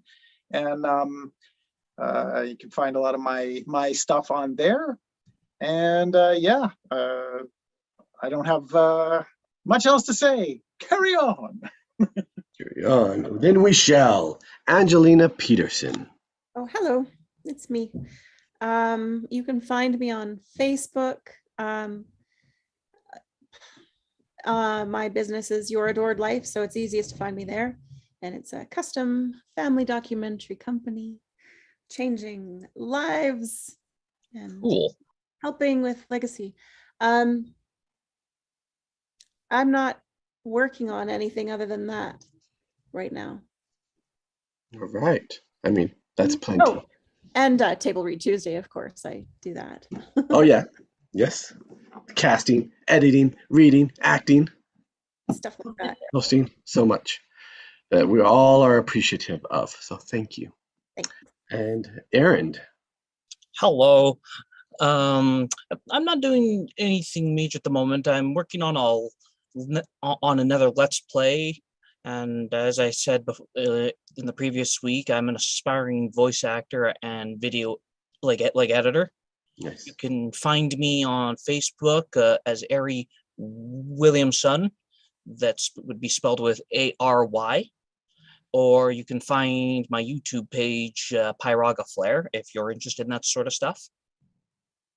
Which I think we also have his YouTube link page on the front of our YouTube channel, as well as many of the other performers here. So, and Clint Monroe. Yes. So. Hey, how's it going, everybody? My name's Clint Monroe. You can find me at Gems of Zen Productions on Instagram. So I mean, I spent the weekend in this exact same chair editing a book, so that's hence why I'm so pale. I haven't really left the house. It's been 12-hour days of editing and rewriting. It's actually the first time I've ever gotten to a first draft on anything I've ever done in my life. That includes my senior thesis in college. My professor, after I graduated, told me I was the greatest rough draft writer he's ever seen, So I'm trying to flip that script and see how much I can add. And studying something like this just shows how far you can go when you start rewriting, because I mean, he just places so many things in there. It's amazing. But I'm actually working on another thing like Vicky Dykes. I'm actually going to be a yoga grandma. So no, I'm just kidding. But yeah, just, you know, hanging out and loving life and trying to get as many things done. And I do want to do a special shout out to Angel for her Your Adored Life. You know, some things are happening in my life that make life just feel a little bit more fragile than it has been. And you know, I did see a friend of mine not use angel service, but kind of did it themselves. But to have somebody that's professionally done do it, but just having that gift, you know, I mean, a video can live on forever. And so, yeah, definitely what she's doing is beautiful. And you can pass it down, you know, because life is fickle sometimes. And you know, it's never too early to start your legacy, you know. So anyways, that's kind of what's going on with me. So I will pass it on to the next person, which I believe is Heather. Yes, it is. Thank you first. Thank you. And congratulations on the book. Thank you. Hello. My name is Heather Leigh Cameron. I'm an actress, I'm a writer, and I'm a creator. Nothing going on in the actors world. The play isn't yet released to public that I was recently in. I'm currently looking for representation and work in the acting field, but I recently released a new written work titled Tolerance is Not Love through a website called Trek Spirit just this weekend, and I am more than happy to share that with y'all. Just DM me after. My links are Heather Leigh Freelancer on Facebook and The Storm and Latter-day Saint on YouTube, and you can find me on Facebook, Instagram, Twitter. You can DM me for those links if you want them. There's a lot of them. And I'm also on the actor sites. I've got Reels, video and voice. And I have a little beautiful little Blue Yeti mic I can record from home. Very I nice. think it's adorable. And you're nothing happening except for taking on like 11 characters every week or so. Well, it's definitely worth it because it allows me to practice my acting, and I'm definitely willing to work very hard. And I'm grateful for the challenges Jacob and Angelina give me because it helps me prove to myself that I'm capable of being more than I actually see in myself. Yes, that's so important. Here. Really glad. And what would I honestly do without all of you in my life? And don't you dare dispute that, or else I'm going to haunt you in your dreams. No disputing. Nope. I love you all. All right. Well, that is our great cast of this amazing script. So if anybody has to take off and get some rest, thank you so much. And now we will talk about the script and things we learned from it. I'll start real quick by saying it's quite different than the movie. So I don't know what earlier draft this was, like how many revisions before the final movie and when those changes happened. But that's one thing I love about the Table Read Tuesdays is to look at the script. Sometimes it's the final draft, sometimes the shooting draft, and some are very close in how different some of them are. So that's all I have to say to start. Who's next? Can you give some of the examples of the things that you've seen? Hold that thought. Well, I mean, we can. Some of the some is maybe just editing as well. Like the movie starts off with them interviewing the actors, like as actors that are in the show, and them talking about it. And then it gets onto like Truman in the mirror, like it kind of does at the beginning of the script here. But of course, with Jim Carrey, they probably like improv'd a lot of that. So it's like so much more entertaining what's in the movie than actually was written. And then when watching it, I was super impressed, and it's in the script too, of like how quick they get into the movie. Like if I wrote that or someone else did, you might have wrote like, let's show him in this everyday life. Let's show his day in life. He walks outside and boom, a light drops right in front of him. Like they're in it immediately. So You know what your energy is reminding me of right now? Your sudden boom energy. Like when he suddenly puts on the mask and suddenly just goes wild, you suddenly have the mask energy, and I freaking love it. Thank you. But yeah, so those are some of the differences, and you notice there's just little differences all throughout the whole script, I guess. But yeah. Yeah, I mean, there's definitely a lot of stuff in there that's still in the movie. It's just restructured. Like the whole beach scene with the dad comes later. The death of the father comes earlier. And then, yeah, I mean, there's like a couple other things that they kept out, but it's pretty tight, man.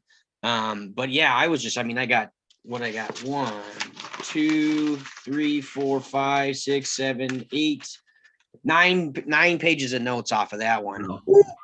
I got tired and hit that first wave like before the intermission. I was like, I don't even know if I can process any more information.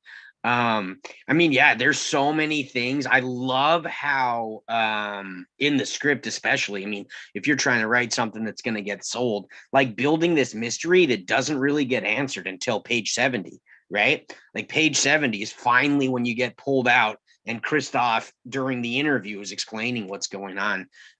But then there's so many little things. And I mean, even if you look at it, I don't know if I penciled it all down, but I mean, there's like, I would say 30 to 40 examples of this world and how it's starting to unfold and how he's starting to see these little occurrences that aren't really working. I mean, it's like bam, bam, bam, bam, bam, bam, bam, you know, just the attention to detail, man. It's crazy. Yeah, it is. There's other scenes that like weren't in the movie, like when they had that round table discussion with all the actors about one leaving, a new one coming, and what they're going to discuss next. Like that's not in the movie. I can't recall them right now, but there was a bunch I remember seeing while we were reading. Like, oh, that's different. You know what I mean? So We need to do like Clinton, make notes as Take we the go. notes. I don't know how you do that. You do this and make your notes. I'll show you how I do it here. Let me hold up the notes really quick. Basically, they are completely indecipherable other than to myself. I just, you know. You have endless energy. Can I have some? I drink coffee beforehand, and like I was telling Angel, you know, I just got hit with the coffee, like right as we were finishing up the last scene, and right as we're wrapping up scene 2, ending act 3. I'm sorry, ending act 2, going into act 3 with the resolve, and it's like boom, oh, there's coffee. Oh God. So You turn into High five, Kramer. Clint. you know, never when you need it. High five, Clint. It's coffee for the win. Yeah, thank you.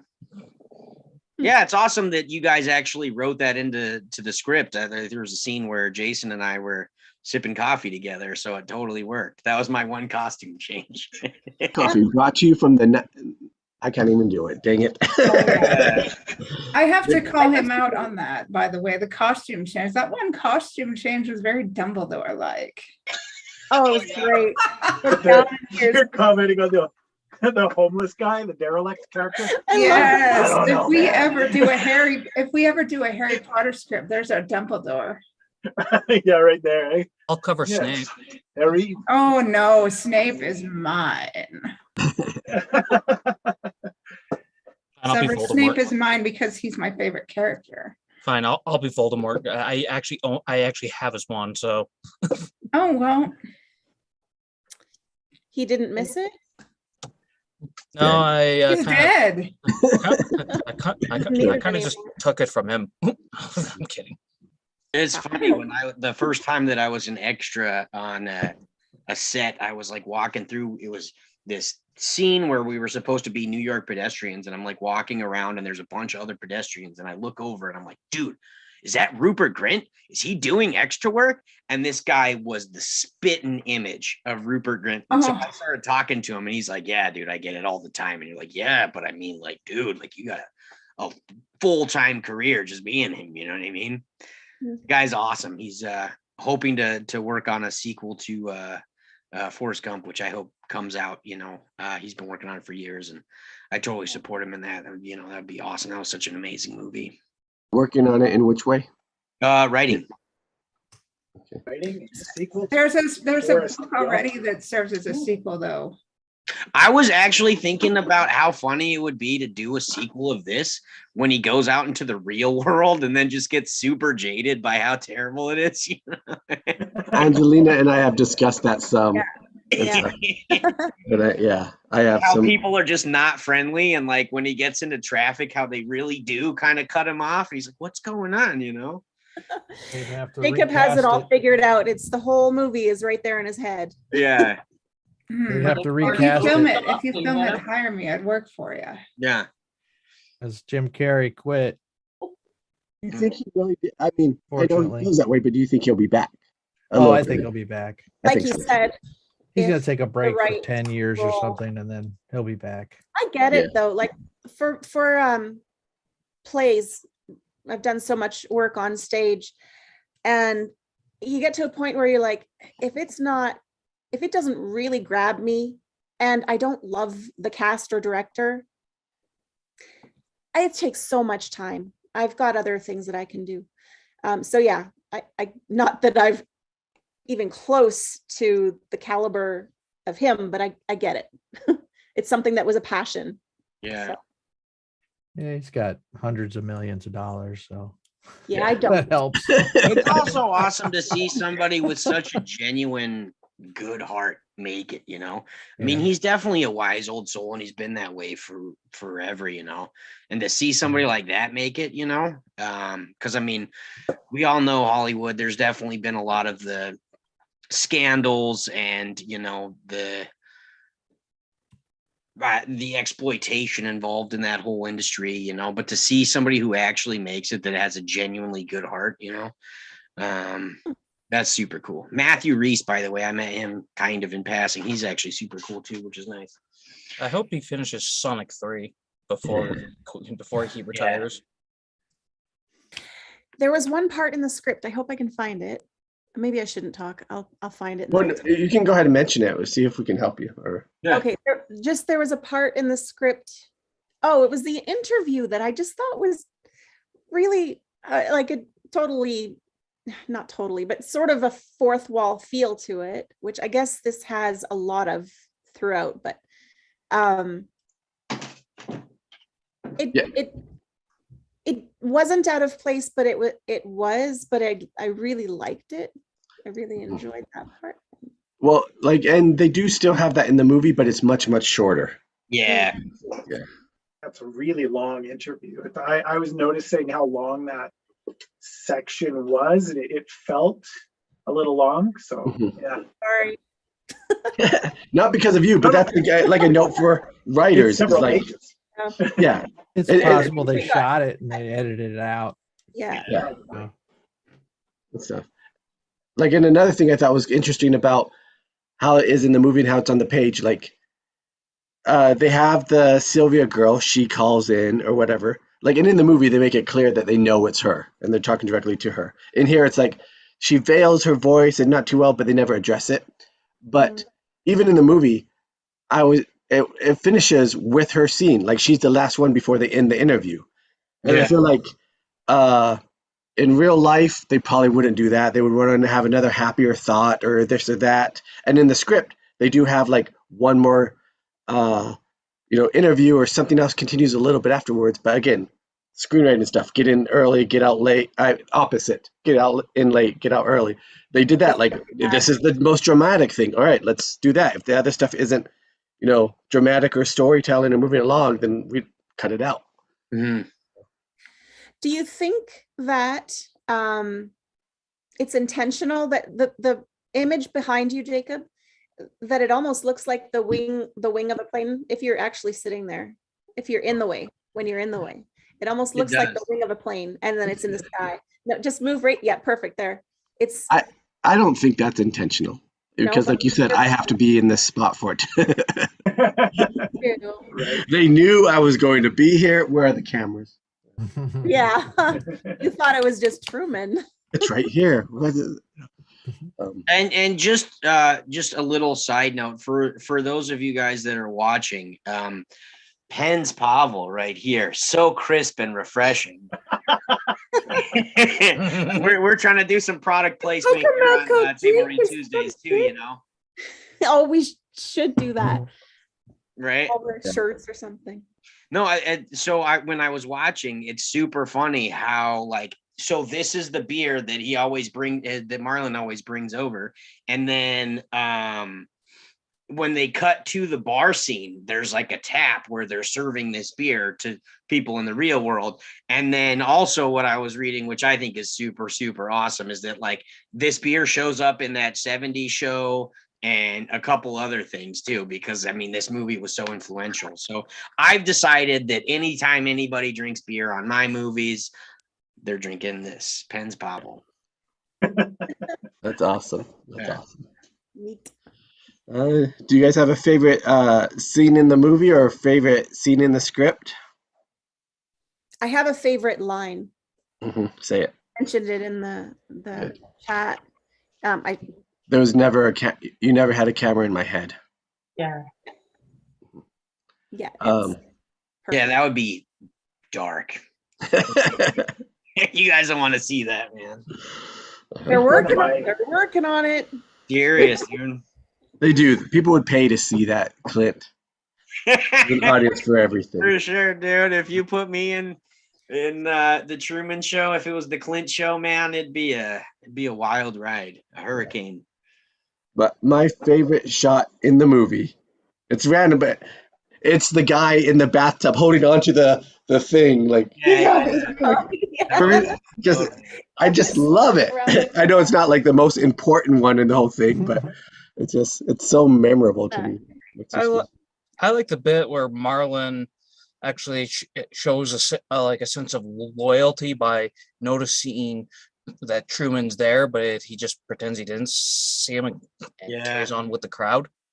Aaron, have you seen the movie? No, I never have. Actually, this script was the first time I heard of it. Okay, like I was going to say, like that whole, not most of that sequence, but that's not in the movie. That's a change too. Like Truman never dresses up like that and is along with everybody else and just going on and watching things and seeing how things are going. None of that's in the movie. Yeah. I mean, they have all the extras out looking for him, but yeah. So the part that you love, like him, his best friend, actually being a real friend and not giving him away and going on, isn't in the movie. Yeah. For the first time, like he even talks, well, what do we do when Truman dies? Like it's nothing to him. Yeah. But that's not in the movie either, that line. Yeah. That was in the script tonight. I think like, it was a good line. I don't know. Oh, no, it's a good line. It shows how they view, you know what I mean? This is a job. What's going to happen? He's just like, yeah. He's not connected to the person. Commodity. He's not a person. Like, ugh. Yuck. Yeah. So I there was two things to me that were really super interesting. The first thing that I really liked was like before the basement scene, where, because like the basement scene is where you're going to set up the entire mystery for then the climax and the end of Act 2, right? And right before then, there's a whole conversation with Christoph he did the whole astronaut thing, right? He kind of seems like he's back in it. He goes back to work, right? Like he's probably accepted his reality now, right? Like it's just weird and whatever. And then Christoph continues to resume his work. That's when they do that's where they bring the actors in and they're like, all right, well, we're just getting back to work. We're going to introduce a new character. And so they do that. And then leading into the basement scene where it's like, I don't, what's going on? This is a mystery, right? And then they add all of these little tiny things to like, maybe he's not there. What's going on? Oh my God. Oh my gosh. And then boom, it explodes. Total mystery. Where is he? Oh, he's sailing out into the ocean. He's overcome his fears. I loved how they dropped him finding the boat and just being in the boat, because then I think it makes it more explosive. Yeah. And agreed. then the second thing is just like how much control and understanding the author has, or the writer has, of like what this would actually really play out like in real life and how people interact with it, right? Like this girl who's the lead role they're talking about her getting pregnant, and like is an actress really going to get pregnant with this guy for a show? And what's that really going to look like? I mean, there's so many different things that they put in there about like just the inner conflicts that these people are having as they act it out as well. Or the fact that, you know, the bus driver or the ferry guy is like, dude, I'm just an actor, man. I don't know how to drive a ferry. I just put on these clothes, you know? And then, yeah, the whole conflict between what's up? I was going to add to that point, which I liked how they did in the movie, but also in the script. Like in the script, Truman purposefully burns himself to test Meryl. Like, you're a nurse. What do I do? You know what I mean? And she doesn't know what to do. Like, that moment's not in the script. They like have the similar where he goes to the hospital and stuff, but not that moment. Right. All right. You were saying? Oh, go ahead, Angel. Were you done, Clint? Oh, yeah. Okay. With that point, and what I brought up earlier with his best friend, who's just basically like, well, what do we do when he dies? There might be that could be very psychological, that it's like, that's, you know, this, hopefully I'm using the term correctly, cognitive dissonance, where if you're in that and you know it's wrong and you see it's wrong, eventually you're going to either quit or you're going to make it make sense in your head. Like, you know what? It's just a job. This isn't, so he would become less important. Or if he was as important as maybe he should be as a human being, they probably, none of them could stick around. Yeah. And that was an impactful moment for me with the script that's not in the movie, is when they were talking about the future plans. Like in the movie and script, they both talk about like, yeah, I want the on-air conception or whatever. But the fact that they're like, we're going to, once they have a kid, then we're going to have 2 separate channels and we're going to just continue milking this. And now we did it all to this one person their whole life, and now we're going to do it to their child unknowingly. And it was funny in the script that they said like, oh, it was only supposed to be 1 year. That's what was their plan was. And then they just kept going. Yeah, that sounds about right. Yeah. That's pretty true to life too, you know. It's bringing in the amount of a small country. So yeah. 2 small countries, great, or a big one. It's also crazy too that like when this movie came out, I mean, reality shows were just kicking off. Like Big Brother had like just started, right? And American audiences hadn't even really seen reality shows. They were starting to bring in, and that's just visionary, you know, because if you think about it, right? If this movie came out 1 year before reality shows started taking off, that means that this guy who wrote the script had to have envisioned this idea at least 5 years before, to then write it, to then put it in pre-production and then into production and then into post-production before it was released 1 year before. Yeah, you know, it's just visionary. Yeah, so it shows that this came out in '98, and there's the Real World that I think was on MTV, like one of the first reality shows, like in '92. There's also a movie that reminds me of this, and I was thinking both of them at the same time. A TV show I think called Ed TV. I don't know if you guys have seen it. Yeah, those, you know, back in the day, they still do it, huh? I think they came out close to each other though, didn't they? Ed TV and Truman Show. I feel like they were one of those kind of. It was almost like 2 people had the same idea around the same time. I don't know. And yeah, that's exactly what happened. It's the same thing as like, what was it, Deep Impact and Armageddon? Yeah, right. So those 2 movies came out together. It looks like Ed TV came out in '99. I think Big Brother's been the most successful out of them all. It's still going. Yeah. And like, but even the first one wasn't overly successful. I think just one contestant from the first season has made recurring appearances. Yeah. So that's how I'm a reality TV geek, by the way, this I know. Oh, it's a movie, not a TV show, the Ed TV. All right. Yeah. Yeah, it was one of those dual pairs, but I don't think that I mean, yeah, that one didn't have I guess the lasting impact, you know. It was kind of funny, a guy on TV. This is kind of like deep, like controlling your life, and then the fact that everybody has lied to him about his father dying, all of the gaslighting that exists to keep him in this world, you know. Oh, the whole, And, yeah. and EdTV seems more about like maybe what it would be like in the everyday life of it, and he knows that it's happening or signs up for it in the drama. Where this one, they have a lot of, not the right word, allegory, but like God type complexes and all this other stuff they're putting into it, and like they're very blatant about it. You know what I mean? I am Christoph. I am the creator. You know what I mean? They're and like, yeah. So sometimes it seems like Oh, stories You know like what? that resonate the test of time. But go ahead, Heather. It reminds me, I don't know how many of you are actually Canadian. Have any of you ever heard of that show Reboot? Yes. The animated one.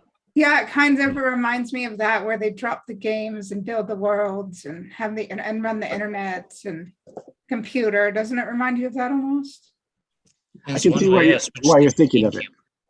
Yeah, I remember loving that. Like me going into 3D animation is like that was like one of the first like 3D animated shows, and I was like, wow, this is amazing at the time. I think it was the first fully 3D animated show. It may be. I just wasn't sure, so I didn't want to say definitively. All good. Yeah. Yeah, I think the whole thing, like one of the things that was my favorite about this whole script is you get this kind of fun, kind of a bit of an honest behind the scenes look at the behind the scenes of production.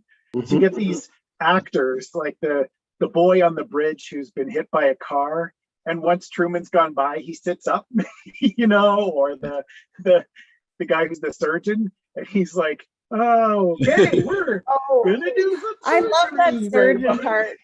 you know? It just makes me laugh.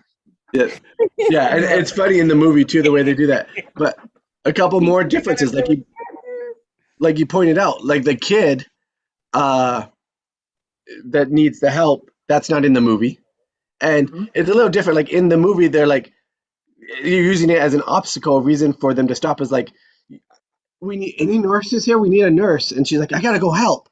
Where in the movie, they have that same like thing, and he says to her like, maybe they need nurses, maybe you need to go help, but she's like, no, or whatever.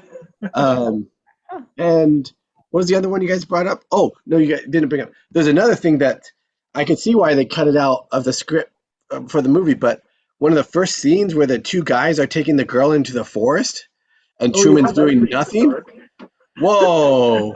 Yeah, like that's not in the movie either, but I was like, whoa. Super intense. I think it did a good job of kind of illustrating that, because like I think that played off of the whole conversation with Tyrone and the sandwich, what I don't think is really in the movie as well. But it's like a guy who is just stuck in a routine, you know? And so you're like adding all these different things of like fear, and he's stuck in this routine, and then finally with all these weird circumstances, he's got to go find out what's going on, you know?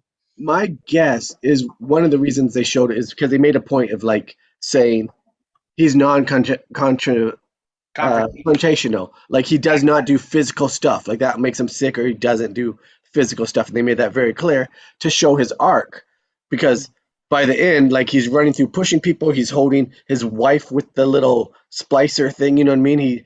He's changing it from the things. Yeah. So. Definitely. Also the whole scene about the effigy with the fire dancers and everything. Yeah, that was kind of awesome. But it was. You know, sorry, Aaron, if we're ruining the movie from you compared to the script. Like you should watch the movie. But all these it's all good. Yeah. Like I loved reading that, because it's like, this is awesome behind the scenes stuff. Like this is additional scenes that they wrote or thought of that's not in the movie. And like, because even the movie, they do hint at a lot of things that are no longer in there. And like one's like where she's like, yeah, you want to go here, let's take a few months, let's plan it, or we can do this in a month and we can do it. And so in the script, like they're like, do you want to do a cruise or something?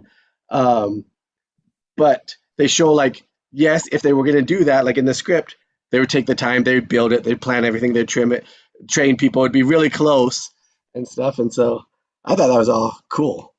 But yeah. Not that I necessarily think it should be in the movie. It seems to work great without it, but it was really cool from a behind the scenes reading and writing and movie making Yeah, process thing. So I would like to be there. again, screenwriters, if you guys are writing it, like show how, like right now we see how different the draft is of this version, wherever it is, compared to the final movie. Like scenes are completely cut out and things have changed. So like if you're gonna edit your film, be okay with that. Oh, you know what I thought was super interesting? I forgot about this. One of my first pages of notes, but it was amazing how it starts with like oh yeah, so he goes to the vendor, right, and he rips out the magazine and he's like looking at a picture of an eye, and you're like, that's super weird. There's no backstory. There's no context. There's no anything behind that, right? And then later when Lawrence comes in and tells him to go on the ferry, he picks up the phone and he starts talking about Fiji. And there's no reason for it. There's no nothing. There hasn't been any setup there. And that comes back later. So he's like setting up all these developments later. That was genius. That was before they had the Sylvia or whatever's father came. That was before. Oh, Yeah. There's a lot of things that they set up that they're like, yeah, they're already showing him going through these things, and they're not telling the audience everything. They're not laying it all out in order for them. It's like they like put that there, and then they fill in the blanks later of like what that was all about. Yeah, beautifully written. Even some stuff with the dog, and which is more subtle than that. Like that's also in the movies. Like in the movie, the neighbor has a dog, and he's totally afraid of the dog. And then I think both in the movie, it's just a shot, and they have it in the script, is where they try to stop him from going over the bridge by having a mean dog there. Rah, rah, rah. So they first try to make him scared of dogs, so he wouldn't go certain places. I thought that was super funny. I mean, it's just awful to like sick a dog consciously on a young boy. I mean, that's just awful, you know. But like all the things that they did to set it up to keep him in this world, and like I think that's very interesting too. Like how they went about trying to convince him that it was better. I mean, and when they do that, there's so many angles that they hit him with. You know, I mean, the attention to detail this writer has, it's crazy because it's on street signs. It's every person and how they do it. It's his mom saying, why don't you get, you know, why don't we have a grandkid, right? It's the father coming back and like, oh my gosh, we got to catch up on 20 years of lost time. You know, maybe I'll stick around for that. It's, you know, going to the travel agent and seeing like, oh my gosh, don't travel here. Even it was written in the script, every picture of the world looks exactly like Sea Haven, right? So you've already got everything that you needed here, you know. It's crazy, you know. And I think like different scripts require a different amount of that. Like this one, where they're having the behind the scenes and trapping somebody and tricking them, all this stuff requires more than most movies. But I also think that amount of details and all those little things is the difference between someone saying like, oh yeah, I do have this whole idea for a movie in my head, and then what it actually takes when you go and write it. Because when you think, oh, I have this idea, you have these broad strokes, but then when you write it, you got to make all those decisions. You got to think about all those things and include all those things. Yeah, no, this reminds me of like one of those crazy detective movies, like Seven or something like that, when they've got the whole board set up in the background with like the notes that are tied together with string, you know, and he's like explaining this whole plot. Like that's how you write something like this, man. Nobody can keep that in their brain, dude. Not my brain, dude. It would dribble out my nose. You know? Other people's thoughts? Don, Heather, Jason, Aaron? I just think everybody did a really good job tonight, and we should all be proud of ourselves. Yeah. Oh yeah, it was fantastic. Yeah, agreed. The stuff you're saying, Jacob, about the writing part, I find I do a lot of like short form, and a lot of times I won't get a left side, which means I won't get any visuals. And so it's really difficult sometimes to make something because it doesn't have the visual. So it's like if there was no action description every time you make a spot, There's no action description. And so I find that I've become good at creating that from nothing when I get a script like that. But at the same time, when I do get that left side, I'm so happy. And it's so good because I know at least it might not be exactly what I do, but at least I have an idea of what they wanted. Yeah. That idea. And that's why all that action description is so important in the film, because it's like it gives you a starting point of what they want or what they were thinking. And that's what happened, I think, with this movie when they had Jim Carrey come on. He's so good at improv that they probably got on set, and I would bet, and I have no idea, I'm just making a bet here. I would bet that they got on set and that it all changed after they started filming it, because he's so crazy and good. I mean, in a good way. Like I think they wanted Robin Williams, I thought I heard, for the part originally, which kind of makes sense. Yeah, definitely. Yeah. And so I think they got Jim Carrey. I don't know why they got him instead, because they're both great. Yeah. I can't imagine Robin Williams doing it now, but I never heard that before, but once you mentioned it, my brain did totally see him there. I'm like, totally see it. He would have been great. Like that would have also been amazing. Yeah. He would have been great. But yeah, it's so important to have that at least starting point with the description of what's on the screen, you know. Yeah. I found the description in this was so interesting too. Whereas so many scripts, it's like you're just kind of going through the motions to read the action description lines. And it's just like, when I do a table read, if I'm reading those parts, typically I'll rattle through it pretty quick as the reader, because it's like, okay, that's not what we're here for. That just gives us something real quick. So it'll be a darkly lit room. We see Sylvia, she's on the confrontational with a collar, phone still in her hand. I just ripped through it. But here, I was actually enthralled with the pages of action and and description, right? Because it's so descriptive and so visual. I'm just watching this movie in my head as we're reading it. Way more interesting. So I don't know what's different about how this one was written in those parts than others, but this I enjoyed watching this movie in my head as we went through those lines. I mean, I think that was it was visual writing as opposed to non-visual writing, which you will tell the difference, you know, when you see it. I think that's a really good point, Don, and glad you brought it up, Jason. Like that's going to make the difference on like people loving the action description, or when they read the script, is just like, is it the visual writing? Do they see the movie when they do that? Or is it just like going through the motions or whatever? I've definitely, on doing these table reads, I remember a different script. I don't even know which one, but I was just so, like you said, Jason, I was like watching the movie in my head. I was going, like I missed my part when it came up, because I was like, oh man, I forgot I was even reading, because I was just watching this movie from the other stuff. Yeah, just like great point, Jason. It's very much like reads like Chinatown, right? Where I mean, there was so it's just written almost like a book, just in a script format, you know. So you can follow along really easy. It's not technical. It's very readable, you know. And I'm getting tired, so I'm going to bid you all good night. Thank you. yeah, I know you've done a lot recently, Heather. Thank you so much. Tonight. You're welcome. Here, Good night. Heather. Good night. Awesome. Yes, thank you. Good night. Good night. And Don, you said don't normally have the left side. So I know we have these screenplay formats. I know for advertising, lots of times they'll have. Sorry, I should explain that left. No, side, but left it's side. good to. Yeah. It's awesome that now this comes up. Different There's format. different types of formats. Yeah. So you should probably explain it better than I can. Well, it's pretty simple. On the right side, you have like the audio, and usually it's voiceover.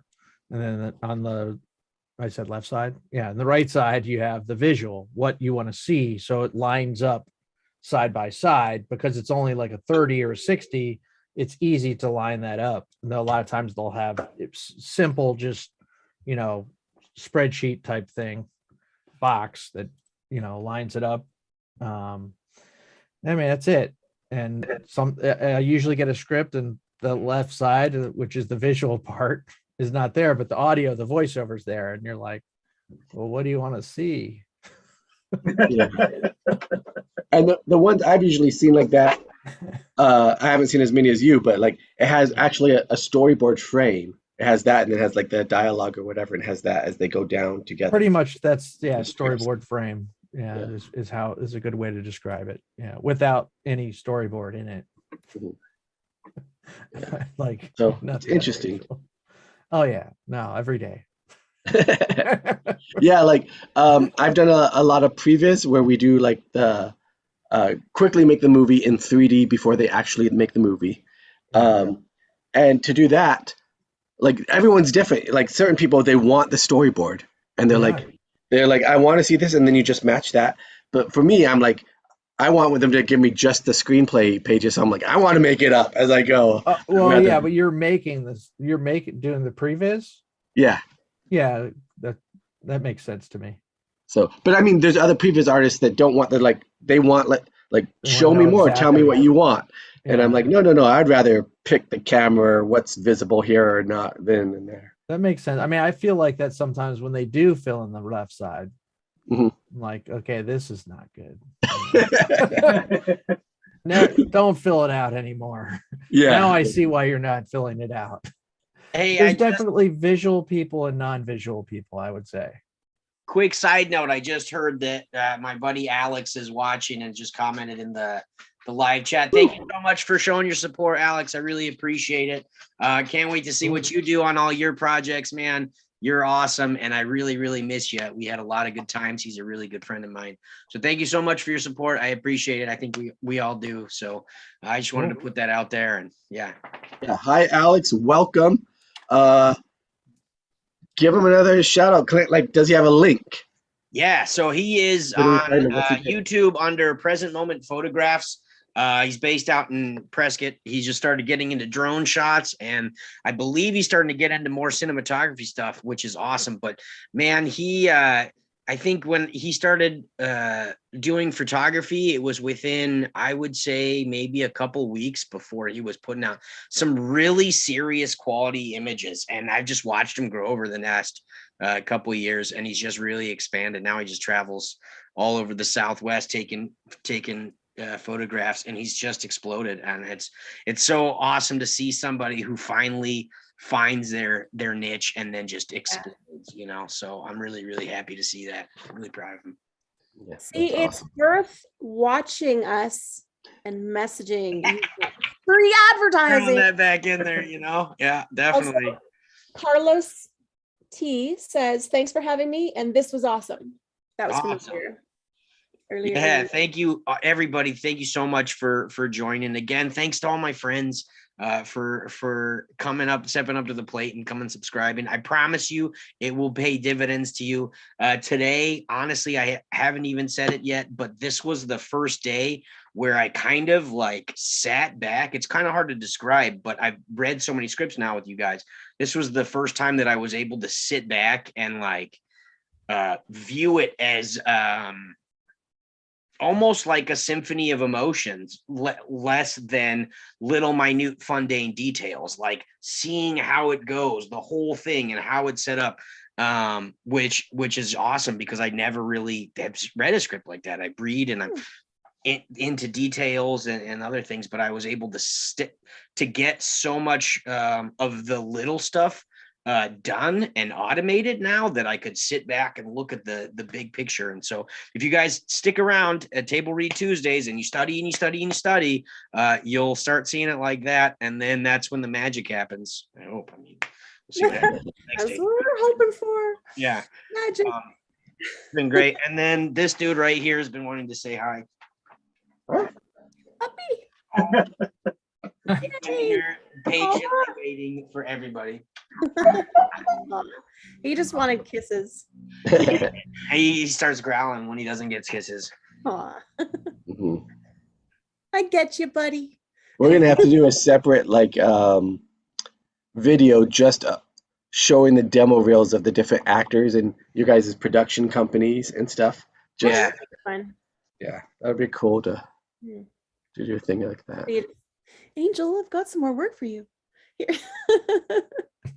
Yeah, no, Don's got one of, I think it was like right when COVID happened, right? And it's like all your kids in the house during COVID. Oh my! So I did for one of the birthday parties for my kid. We did a mockumentary.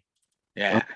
And it those projects always take a while to edit because you have like, if you're doing it all day long, you're like, okay, now I have the kids project to figure out. Yeah, right. Editing. Yeah. So my kids now can edit though. So I don't have to do that anymore. So that's good. Wow. My son is doing a lot of editing. My daughter and all of them, actually, my two sons. Which brings up an interesting point. If you are trying to make a movie like this, but you want to keep it in-house, just remember you're going to have to pop out like 200 to 300 kids. Right? Yeah, exactly. Background, you got editors, VFX. Not for an indie. Put I only need nice about little 10. together if they'd actually get into what I'm into. Yeah. Yeah. I'm just thinking indie, like, could someone make a movie like this on an indie level, like where it's a single house, like it's not a whole world, or you know what I mean? Like you limit your. Well, now they show and how probably you do can, it. but not then. Oh yeah, not then. Yeah. Now they probably can, because if you knew what your kind of work, if you could do that, I mean, you could do it all yourself if you have time. It's time that is just too difficult to, unless you're wealthy and you have all the time in the world. Yeah.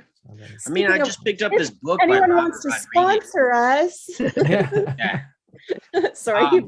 No, I just picked up this book by Robert Rodriguez and about the making of mariachi and like how he did that. I mean, that was the movie that launched his career, make a feature-length film, and he did it on $7,000, which is insane. Yeah. Especially then, with how much, because he had to do film, right? That was a long time ago. He was like one of the first to do that. Yeah. He went to UT, I think, and he I don't remember if it was a student thing or something. Yeah, I don't know. Sometimes I question some of those small budgets. They say they only spent $7,000, but then they had access to something. Yeah. You know what I mean? That would have cost them. So that's why it only, I don't know about that one, but I've heard a lot of, like, when you talk about it, like it cost me $1,000 to make a pilot sitcom that I made for my master's. But it wasn't really, that was just the food, but I had access to the same cameras they used to shoot Star Wars at the time. And so I'm like, I would have had to have paid, a lot of money for the camera. Yeah. So there's your cost and what the real cost of everything you used would actually be. And if I would have paid people, and then you got that, so if you look at, so yes, people were nice and they helped.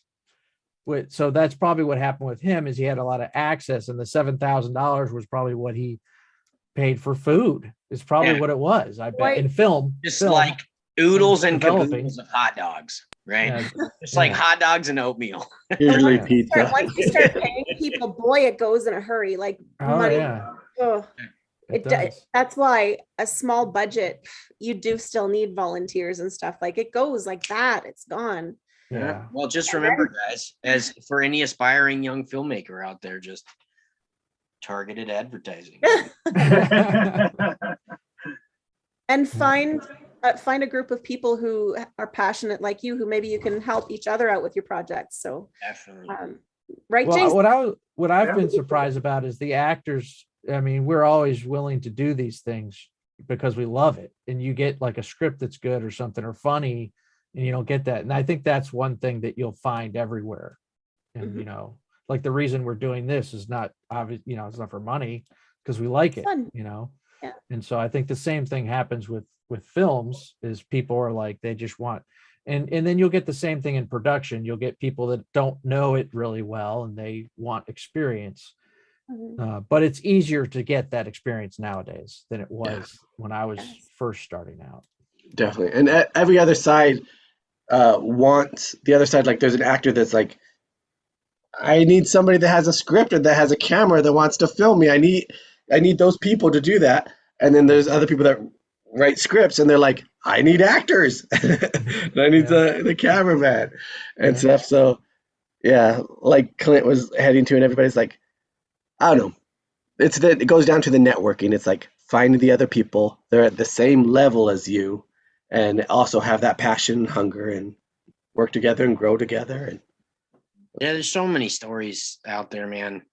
I want to see like a massive resurgence of Native American writers. There's such a rich heritage. I mean, that's something that comes close to my heart.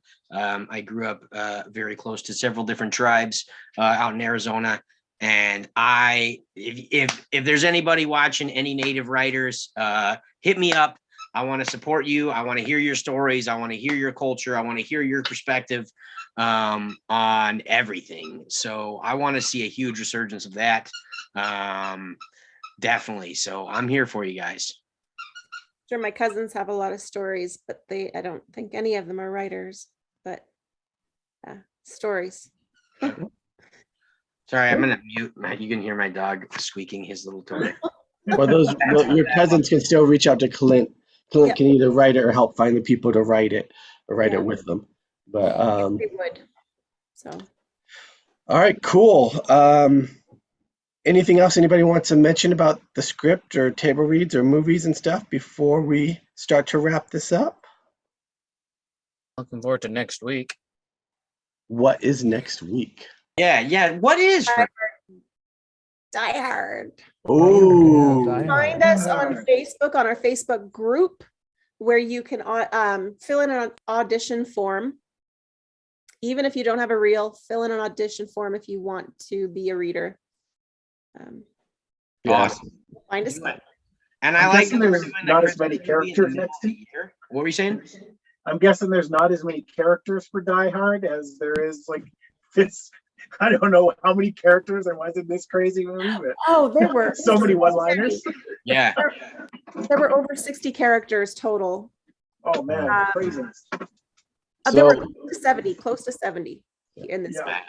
So upcoming next we have Die Hard, and then we have Superbad, and then we have Inception, and then another contest winner. So we got to try and do that soon. So if you guys have a script that you've written, either episodic or short or feature, we'll have a contest probably similar to last time, where you post it in the group with a log line and one image of one of your writing pages, and whatever gets the most votes, we'll read that. If it's a feature, we'll probably just read one. If it's episodic, maybe we'll read two, depending on the length. If it's short films, maybe we'll read like 4 of them or so. Yeah. So soon, hopefully, we'll have that post up. So get your scripts and your log lines and your pages ready for that. Get your drafts up to date. I guess I better start working on another draft. Yeah, and going back to that, guys, the first table read that we did of a contest winner, Marvin Lickness, submitted his. He was very, very gracious to do that. And we posted another video after that where we did a discussion with him. It was very eye-opening, and he walked away with a lot of useful tips and tricks, and he's implemented that into his. So it's definitely an awesome way to get feedback, because when you're sitting there as a writer, trust me, I've done this a million times. You're sitting down and you're reading this perfected script, and you're like, how can I even write anywhere near to that caliber? And the thing is that it's a rough draft. It's a second draft, it's a third, fourth, fifth draft. Then it's hit the production crew, and they've hit it and rewrote it too. And by the time we do that, that's what we're reading right now. So it looks like a perfect manuscript. But when we looked back at these older scripts, or the contest winner scripts, you get to see what most writers are usually working at in the very beginning stages of their script. And so it's a really, really awesome opportunity for you guys as young artists or old artists or whatever, blossoming artists and writers to showcase your stuff and get feedback and grow and improve. So yeah, a lot of times when you enter a contest, you have to pay extra money to get feedback. Mm-hmm. And when you do get the feedback, it's just short or this, or you're like, did they even read it? This doesn't make, like, what led them to this conclusion? You don't know, or this or that. Where here you see that right now there's still 6 of us. I forget, we had like 8 at the beginning. Usually we'll talk about the script afterwards, what we thought was working, what was not. If people have differences of opinion, then you can maybe hear why they have different opinions, they have discussion, or you'll see like, wow, all 6 of those people thought the exact same thing, or they didn't understand this. So it's like, now I have a consensus of what is working or what's not working. And so I think it's, again, like you're saying, Clint, super useful for the writer to, 1, get any feedback, and number 2, understand the reasoning behind the feedback, and then number 3, see if there is a consensus of that feedback. Yeah, like when it says undeveloped characters, you're like, dude, I wrote like 30 pages for this character, what does that mean? Like, to get in there and say, hey, like, why is it undeveloped? How can we expand it, Yeah, or if someone just says on the nose dialogue, you're like, what is, Yeah. Who knows, whatever it is. Dialogue. No, we actually have a discussion about it. And most of the people who show up to this every week have been doing this all year. That's almost approximately 20 scripts that we've all read together. So even if we started off with none, we are now becoming a bit of an expert. Reading scripts, yeah. But we're improving in what we see works, what we see that doesn't. So we're getting more knowledgeable even just from doing this every week.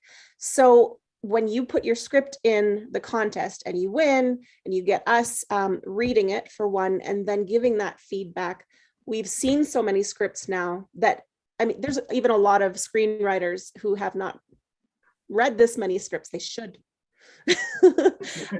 So it is valuable. And yes, you still put your vision. It's your vision that's important. But if there's stuff that we're seeing that's coming up, there might be something to it. Yeah. It might be worth listening to. Another thing I love about our group that's going to go over is that you have here 2 people right here that have like production companies, and so they do full-on production stuff, like every step of the thing. So you're getting viewpoints from people like that. You're getting viewpoints from actors that mainly focus on the actor and what the actor wants to see. You get feedback from different writers. So you're getting it from a lot of different professional viewpoints and stuff. Which quite well-rounded, yeah. Plus, and I don't know if you're going to do this for everyone, but you did an interview with Marvin as well, which is added exposure marketing. Exposure, yeah. So get your scripts in for the Table Read Tuesday contest winner. Yeah. Yes, we'll probably edit this video, and this video will be the post for it. So, but all right. I love Truman Show. One of my favorite movies of all time. So I'm so glad that we read that. Yeah. Any additional final thoughts? Again? Yeah, I'd just like to say, if I don't see you, good afternoon, good evening, and good night. Yeah, I really enjoyed your Truman, mister. So good job. Good, everyone. All right. Need to leave on Clint's statement. Just kidding. Good afternoon, good evening.